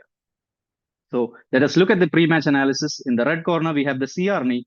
The strength being it has preserved more bone, it has more natural kinematics, better proprioception, and the weakness is that it is technically more difficult and there is a risk of future PCL insufficiency. Whereas in the blue corner, we have the PS knee, which has a more predictable range of motion, easier soft tissue balance, and it is safe from a future PCL rupture, but it has a weakness of more bone loss and other things. So traditionally, we've been always been linking PCL with proprioception. We've been thinking that the mechanoreceptors and the innovation of PCL has been always been linked to better proprioception and a more natural feeling joint. So the hypothesis is that a CR design should provide a more natural knee. So today's match prediction is favoring more for the CR knee than the PS knee. But today's referee is going to be the FJS 12 scoring system, who is going to be a very tough referee. For the methodology, we did a targeted narrated review using peer-reviewed articles comparing PS and CR implants using FJS 12 as the primary outcome, looking at studies with levels of evidence 1, 2, and 3 in the last 10 years from PubMed and Scopus. This is the flowchart in which we went ahead and selected the studies and excluded some studies. So you can see the 7 studies that we looked at. You can see the number of patients that the studies included, the year of publication, the follow-up duration, and the results of these studies. The most recent study was in 2025 August, which was a systematic review and meta-analysis. So let us go ahead and do the analysis, PS versus CR. An unexpected plot twist. You can see that the PS knee has knocked out the CR knee in tonight's match. So the result is PS wins in tonight's match. The systematic reviews actually show that PCL preservation does not substantially improve proprioception post-TKR. PS implants were actually found to be superior to CS implants in terms of FJS scores. So this directly contradicts to the long-held theoretical benefit of PCL preservation regarding achieving a more natural feeling joint. So tonight's winner happens to be the PS knee. Now let us see why PS won today. A possible cause is that there is a study which mentions that after taking all the cuts and balancing, only 33% of the PCLs were actually intact. 43% were kind of attenuated, and 24% of the PCLs were effectively lost. So when PCL fails to function optimally, there occurs a paradoxical anterior translation of the femur over the tibia. This unnatural movement is subconsciously perceived by the patient and increasing the joint awareness. So how does a PS knee shines in this aspect? Here, the PCL is substituted with a post-cam mechanism. So PS designs can achieve more predictable and stable kinematics using their posterior rollback metabolism mechanism. So the idea might be that an artificial but a predictable stability might be more important than a natural but an unpredictable knee. But is today's verdict actually perfect? No. There exists extreme statistical heterogeneity across all the included studies, which means that the results might actually be affected by different study population, specific implant characteristics, or the methodologies used. Now, this is where things get actually interesting. If you look at the newer evidence, if you look at the studies comparing CR and CS TKRs utilizing highly precise techniques like kinematic alignment or robotic assistance, they found that there is no significant difference in the FJS scores between the two implant designs. So the new paradigm might be a precise execution like personalized component placement might be a more dominating factor overriding the design choice. So the real predictor, it's not the implant, it's the patient that matters. One recent study which looked at the high FJS scores after a TKR found out the criteria were a male gender, low BMI, and age somewhere around 63 years were associated with a high FJS scores after a TKR, and it was not related to actually the design choice. So what is the current evidence? If you are looking only at FJS scores from the recent studies, it actually shows that CS design is actually statistically superior. But this cannot be translated into a definitive general clinical recommendation favoring CS over CR. If you look at the traditional scores and survivorship, both designs have equivalent results. So we should focus on the quality of component placement, individualized kinematic restoration. This might actually override the trade-off between PCL retention and substitution. So the decision should actually rely on the surgeon experience and optimal intraoperative soft tissue balancing, looking at PCL viability. So the future of forgotten is precision.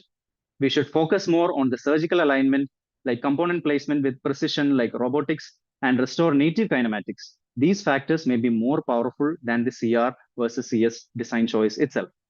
So the future research, we need to resolve heterogeneity between the studies by doing more large, high quality randomized control trials, more subgroup analysis, and looking at the type of alignment to find the true differentiating factors. These are my references. Thank you for your patient listening. Thank you, Dr. Pranay. I'll invite the judges for questions. So Pranay, you have got some innovative PowerPoint presentations. Thank you, sir. Okay. So tell me, one factor where PS definitely scores over CR. So one thing is CR knees, we cannot do CR in all kinds of knees. So if there is very gross deformities in extreme rheumatoid arthritis, or if the knee has some kind of previous trauma, then we definitely would have to go for a posterior stabilized knee. So the indications for a CR knee is actually limited. But PS knee, we have a more blanket criteria for PS knees. And so that is why one advantage of the PS knee. No. See, there are some surgeons who also use only CR knees. Many surgeons, in fact, most of the surgeons, they are moving towards the CR knee nowadays. So, what the literature says about PS knee, how is it better, or PS surgeons, in what way they are better, and the CR surgeons, what way they are better? I'm telling patient-related outcomes measures. Yes, sir. If you actually look at the evidence from the patient-related outcomes, it is actually same between the two outcomes. There is actually a study which was published in the article, the Journal of Neuroscience, which said that brain can actually adapt to a new processes. That is, if you look at the FJS scores at 5 years, and then you assess the same patient, the FJS score at 10 years, the score has improved, which means the brain can actually develop an adaptation to the artificial joint, and it can, over time, it can feel like a natural joint. But the only criteria is that it should have a predictable stability. If there is a predictable stability to the joint, then the patient can improve the joint awareness over time. So when you look at predictable stability, then a PS design can, because of its design choice, it has a more predictable stability. Whereas a PCL, if it's retained, we do not know how predictable the outcomes are going to be in the long run. You told about testing the PCL intactness intraoperatively. How do you test that intraoperatively? During the flexion and during the gap testing, we feel with our own hands for the tightness of the PCL and how viable the surgeon can feel by himself if the PCL is attenuated or it's in the right tension. So then he can intraoperatively take a decision whether to go ahead with the CR design or to go ahead with the PS design. So physically you test it by pulling the PCL with a probe or something like that? Yes, so we can use a probe. In our center, we actually manually feel it with our fingers, looking at the tension and the range of movement. The third thing is patients with a high BMI. Would you prefer CR or PS, and why? We would actually prefer More than 30, 35, say. PS more because it has, like I said, it has a more predictable stability of a PS knee. This CR knee, we do not know. Sometimes it might give a good result, but it's a little bit of a dicey area. We do not know how predictable it is going to be in the long run if the BMI keeps on increasing, or if the patient develops some other trauma in the future. We do not know how predictable it is going to be in the future. So that is why a more predictable design choice would be a PS in high BMI patients. Thank you. Thank you.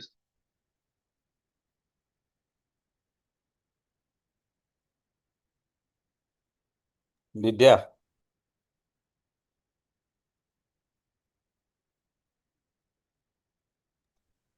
Any other questions, Dhar sir? Okay. Anyways, thanks, Pranay. It was a nice presentation. Thank you, sir. I'll invite Dr. Pratik to share his presentation now. Yes, sir. Thank you.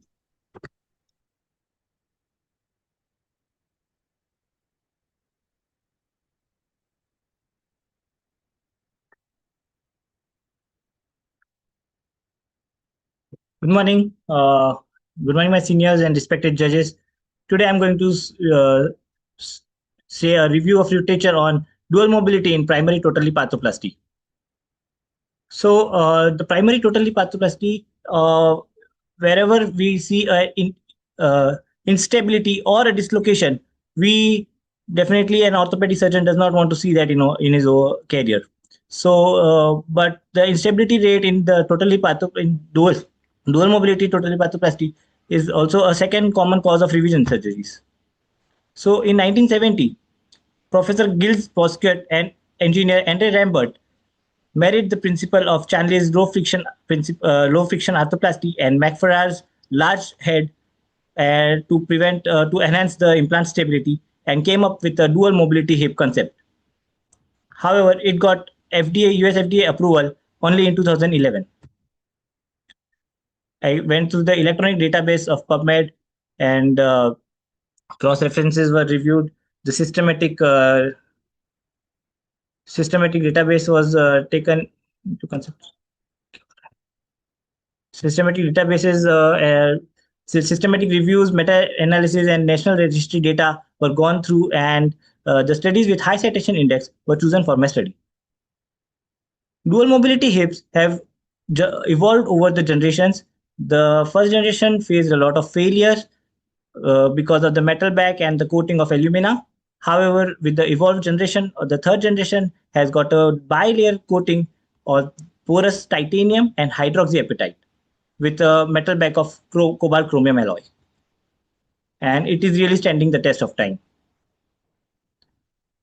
Dual mobilities are of two types, the monoblock dual mobility and the modular ones. The monoblock ones have a smooth inner surface of metallic shell which accepts the dual mobility articulation directly. It has got a benefit of large head to set in. And in modular ones, there is a metallic liner in between that, which limits the size of the use of large head size in modular dual mobility cups. However, it has an advantage of accepting screw holes and the other liners.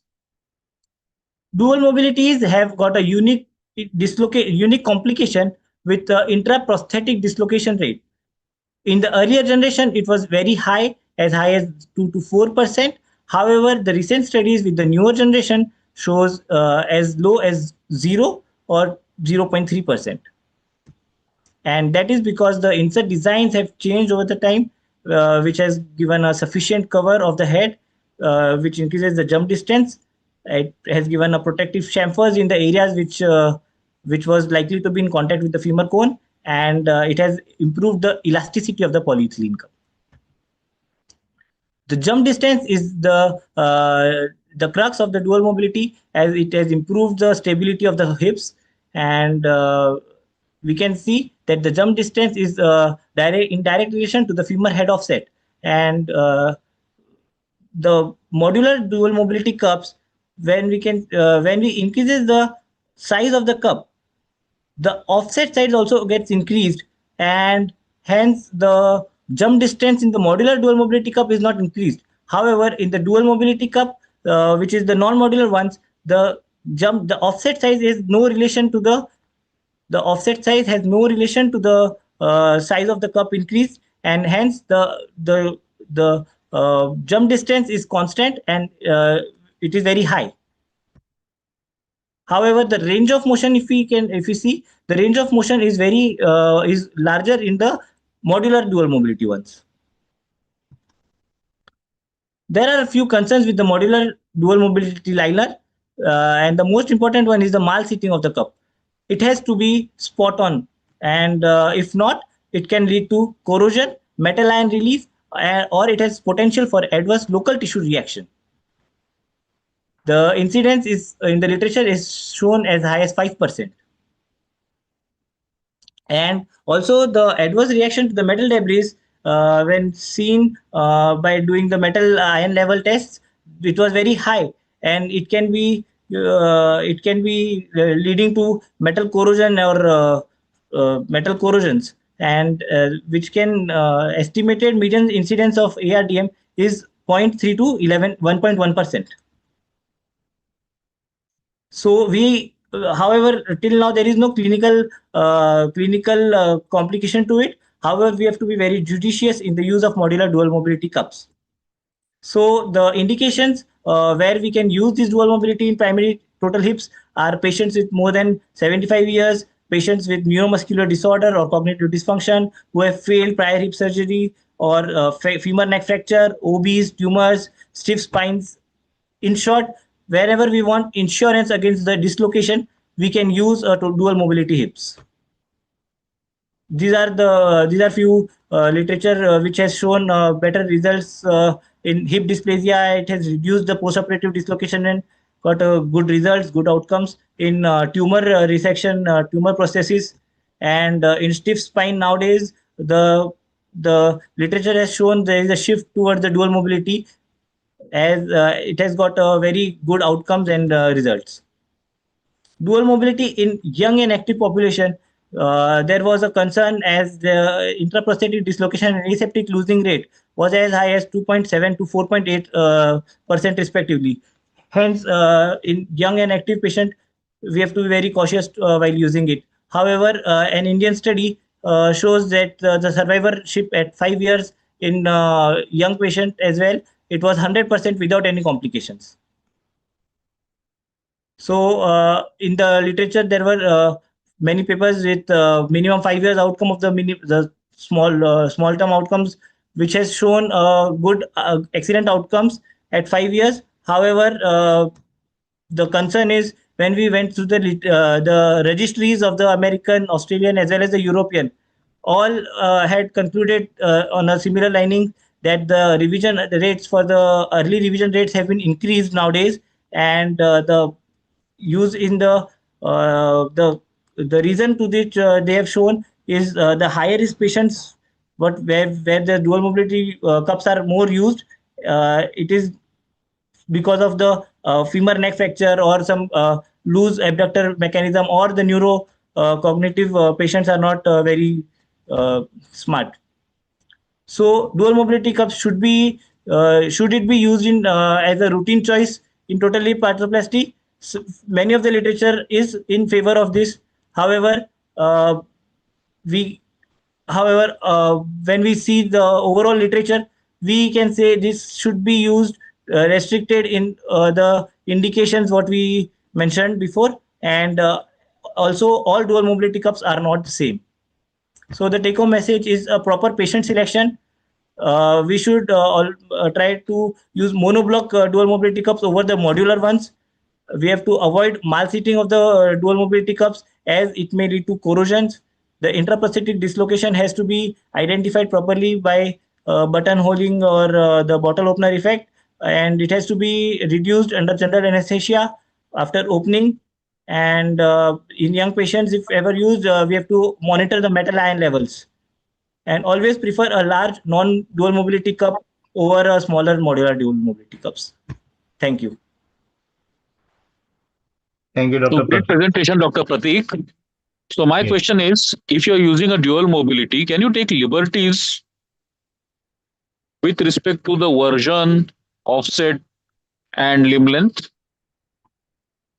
With in the literature, I could go through in the literature.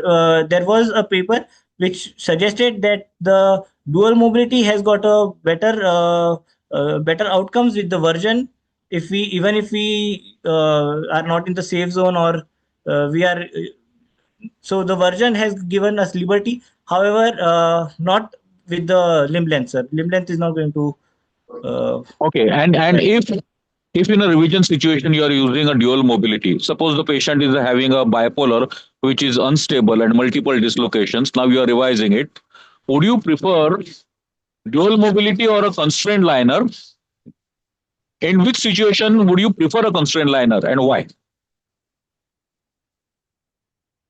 Sir, in if the patient is going recurrent dislocations in bipolar, and if the patient is having some neuromuscular or some cognitive defect or disease, then I would definitely go with the dual mobility cup. The indication for constraint liner is the last resort, and it has also in the literature when I went through the dual mobility with versus the constraint liner ones. So I could see that the constraint liner cups are uh, uh, the life of the constraint liner is only up to 5 years or so. So if it is a last bailout option, then constraint liner. However, if a patient is in early age, or some or if the patient is just in the scenario what you have given, sir, I would go with the dual mobility cups. Okay, and in a younger patient, say you are doing an THR for an AVN in a 35-year-old patient, would you still prefer dual mobility? No, sir. I would avoid to go with the dual mobility because of the two things, sir: aseptic loosening, metal corrosions, and the intraprosthetic dislocation. So these are the concerns which will prevent me from using a dual mobility. However, the literature has shown that in younger patient also, these cups have given a better range of movement and things.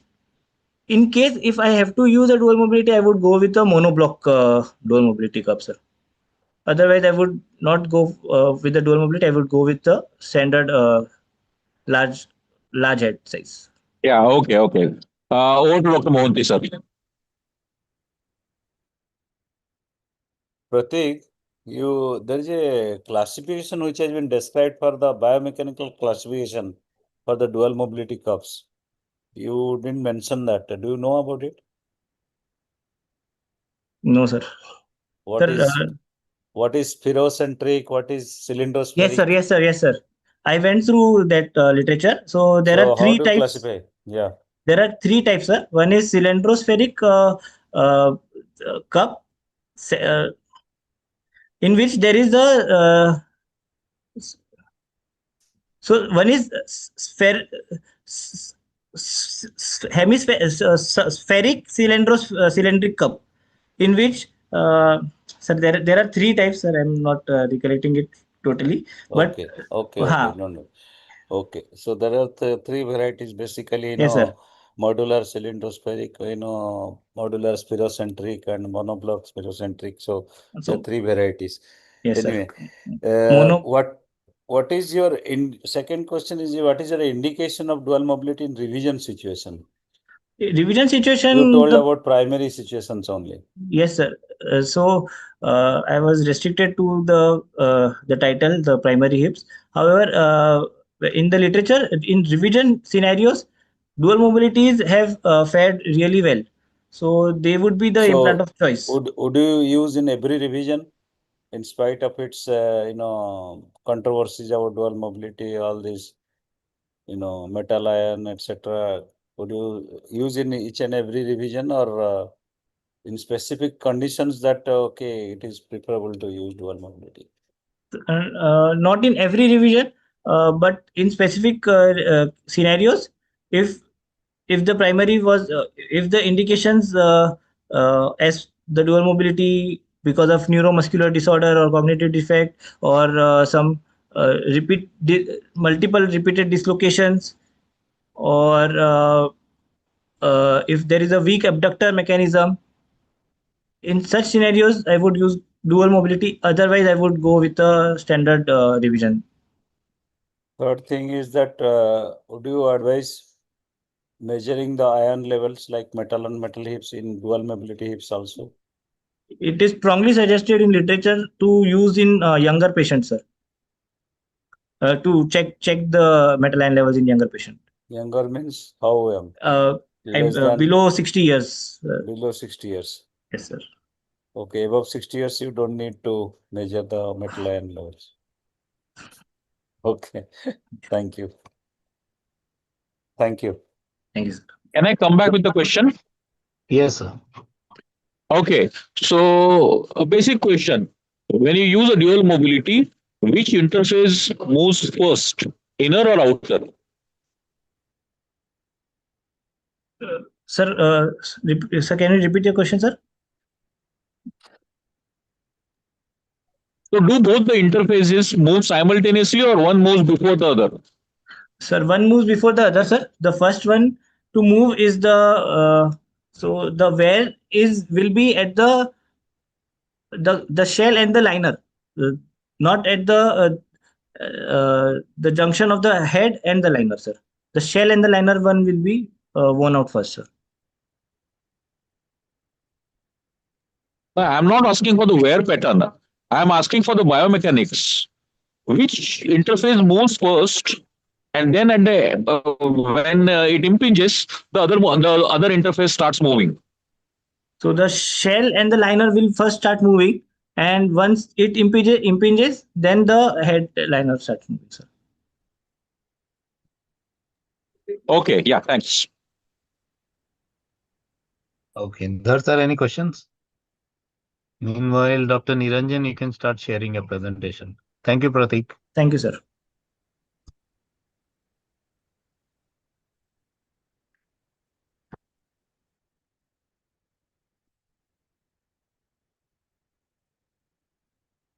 Okay, we can see your presentation. Good evening, everyone. Myself, Dr. Niranjan. It's an honor to present in BOS Rising Star Competition 2025. Today, I will be talking about a classic yet evolving debate in total knee arthroplasty, patella resurfacing versus non-resurfacing, the 2025 position. Many of the patients report persistent knee pain after total knee arthroplasty, which is mostly anterior knee pain. So, how to manage the patella? Whether to routinely resurface it or never to resurface it, or is there something which is a middle ground, which is called as selective resurfacing? The latest systemic review by Michael et al. And Usman et al. Shows how anterior knee pain and revision rate seems to be reduced with resurfacing, but overall patient reported outcome shows no difference at all. So for this review, I have focused on high-level evidences presented in literature from 2015 to 2025. I have included last 10 years of peer-reviewed studies, mainly RCTs, meta-analysis, and a few of the registries like Indian Joint Registry, Swedish Registry, and National Joint Registry from England. And so let's start with global practices. Resurfacing rates varies across the globe, showing mixed trends with almost 100% in some region and versus not at all in some other regions. So starting with US, US almost 90% plus resurfacing rate is there, but now it started showing a decreasing trend over the period of time. Then comes the Australian registry, which is showing currently increasing trend over the last few years in resurfacing. And Swedish registry is completely contrary, which shows almost almost negligible, less than 10% resurfacing in today's date. And Indian Joint Registry, although the data is slightly older, 2019, it shows 45 to 50% resurfacing rate in India. So let's dive into current evidence, which starts with first, we will focus on 2 points. One is pain and function, and second one is cost and complications. So let's start with pain and function. Starting, patient who undergo patella resurfacing tend to have lower risk of postoperative anterior knee pain. In recent 2025 meta-analysis, which compared almost 50 papers, including RCTs and observational studies, and across all the major functional reporting outcome, including KSS, WOMAC, VAS scores, there is no significant difference observed between the two techniques. So this is also ROM is similar in both techniques. So this reinforces that resurfacing may reduce the anterior knee pain, but not necessarily translate into the better overall knee function or patient satisfaction. So then come to complications and cost analysis. The pooled analysis of incremental net benefits revealed no statistically significant difference between resurfacing and non-resurfacing approaches. Slightly, the data drives towards the resurfacing. But this should be taken into caution that this data refers to foreign registries, and there is no statistical significance between significance between revisions and reoperations between the two groups, which we can see on this forest plot. So in nutshell, anterior knee pain is reduced with resurfacing. Reoperation and functional outcome show no difference between the two, but revision rates are slightly higher, slightly reduced with the resurfacing. But what about the newer technologies? So now currently the world is moving toward something having robotics design, different kind of designs, alignment strategies, and different bearing surfaces. So according to this paper published in Arthroplasty today, in 2025, the robotics show improvement in patella radiological outcomes, but patient-reported outcomes are not showing any significant difference. Then other paper, which is this paper is showing there is a suggested that patient-reported outcome will show shorter term improvement in anterior knee pain and functional scores, mainly in early post-operative period for robotics. And then the paper which is by Dicorto et al. Showed better functional outcome in non-resurfaced knees than the resurfaced one when the robotics is taken into consideration. So second factor comes the implant design. Does the trochlea matters? With the new implant designs in market, the which optimize the patellofemoral geometry and can neutralize the historical benefits of routine patella resurfacing. Patient receiving such implants have similar pain relief and function, whether the patella is resurfaced or retained, supporting more selective approach to resurface than the normal one. So according to now coming to bearings part, according to Chan et al., rotating platforms prostheses don't have any superiority impact when compared in both patella resurfacing and non-resurfacing. At the same time, this should be taken into caution that if you are using rotating platforms, it can lead to a worse outcome if not aligned properly. Alignment strategies using kinematic techniques or mechanical alignment does not affect the patellofemoral joint pain significantly. So takeaway message is that there is no superiority over one technique over other. No consensus as of today for whether to do a patella resurfacing or no resurfacing. Registries also showed mixed picture around the world, but we can adopt a case-based approach as described by as described in this paper published in Indian Journal of Orthopedic, which is taking into consideration factors such as HSS, patellofemoral assessment score, and cartilage wear patterns to provide patient best benefit out of it. And we should also take into consideration the cost factor. Thank you so much. Thank you very much. I'll invite the judges for queries. Mohanty, sir. Yeah. So, Niranjan. Yes, sir. You didn't mention anything about secondary patella resurfacing. Have you explored that from the literature? What is secondary patella resurfacing? Yes, What do sir.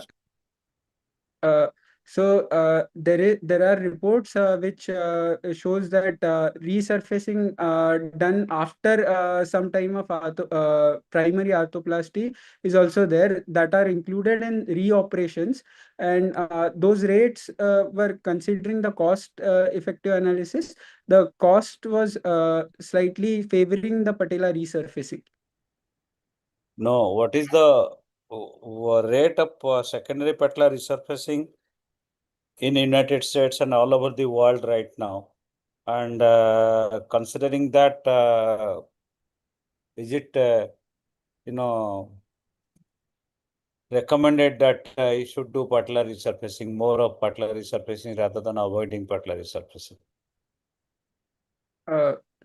No, currently we can avoid the patella resurfacing by using methods like patella denervations and patella debulking. No, that's But a different thing. yeah. Okay. You mentioned lastly about the cost of the patella resurfacing. So how does it going to influence the surgeon's decision? Patella is not very expensive. Costs are hardly, 4,000 rupees or some 5,000 rupees, within 5,000 rupees. Yes. The patient who is spending maybe about 1.5 to 2 lakhs of rupees. How does it matter 5,000 rupees for patella resurfacing? Does it influence the outcome? No, the outcome won't be influenced by that. But considering the anterior patellofemoral pain is there or not, or HSS patellofemoral assessment score, if it's high, then in that cases we can consider going for patella resurfacing. So, what factors influence you that patella resurfacing must be done? So in these kind of cases. So if the HSS score is less than 40 or more than 40, more than 50. So if the HSS score is more than 50, then the patient is having majority pain of anterior compartment. So in that cases, if there is, except for grade 1 where we can go ahead for grade 2, grade 3 and grade 4 cartilage where we can go ahead with patella resurfacing. And in case the patient is having less than 50 HSS patellofemoral assessment score, then in that cases, if grade 1 is there, we can just manage the patient with patelloplasty, or we can go ahead in cases of grade 2, 3 and 4, we can go ahead with the patella resurfacing. Finally, whether you will do a patelloplasty when you resurface the patella or you will not do. While doing a resurfacing, whether you will do a patelloplasty or not. I will do it depending on the thickness of the patella. Does it influence your patelloplasty, that thickness of the patella? Overstuffing of anterior compartment might happen in case we have a patella button inside. No, I'm asking of patelloplasty. What do you understand by patelloplasty? Yeah, we in patelloplasty we just resurface. We just debulk the patella using.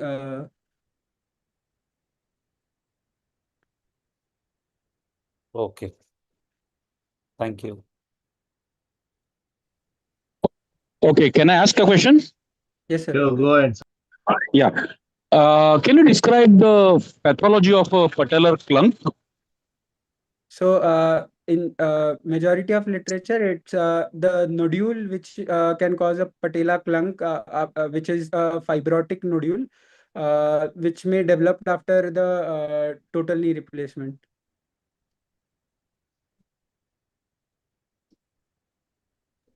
And So when do you see the patellar clunk?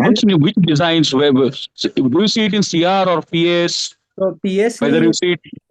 more amount of patella clunk because of the box we take, box cut we take.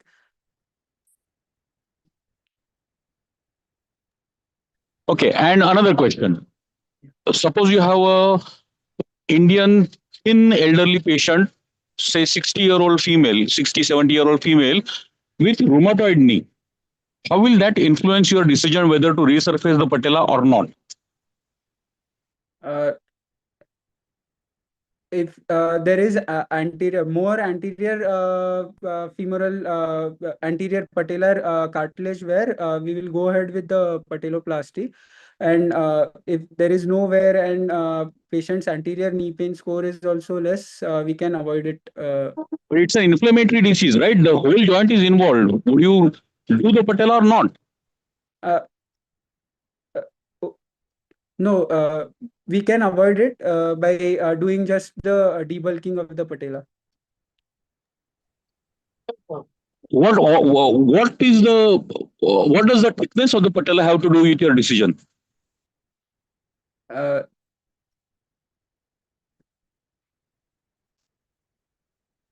In case the patellar thickness is more and we added a resurfacing button over it, so it can cause a overstuffing of but anterior joint. So it can cause. So how much overstuffing is acceptable?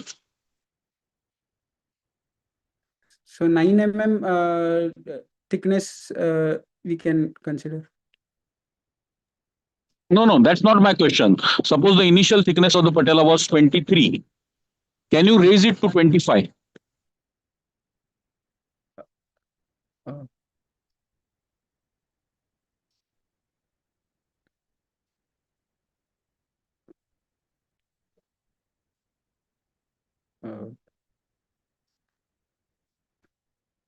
No, sir. Sorry, sir. Okay. Thank you. Okay. Thank you very much, Dr. Niranjan. I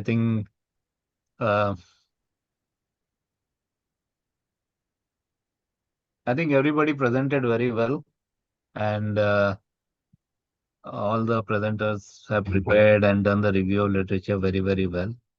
I'd like to thank our judges, Mohanty sir and Vidyanand Raut sir, for being here. Thank you very much, sir. And Thank you. best wishes for all the contestants. So we'll see the arthroscopy session on Sunday. Thank you very much. Thank you. Good night. Good night. Thank you. Good night. Good night. Thank you, sir, for the session. Thank you. Thanks. Good night.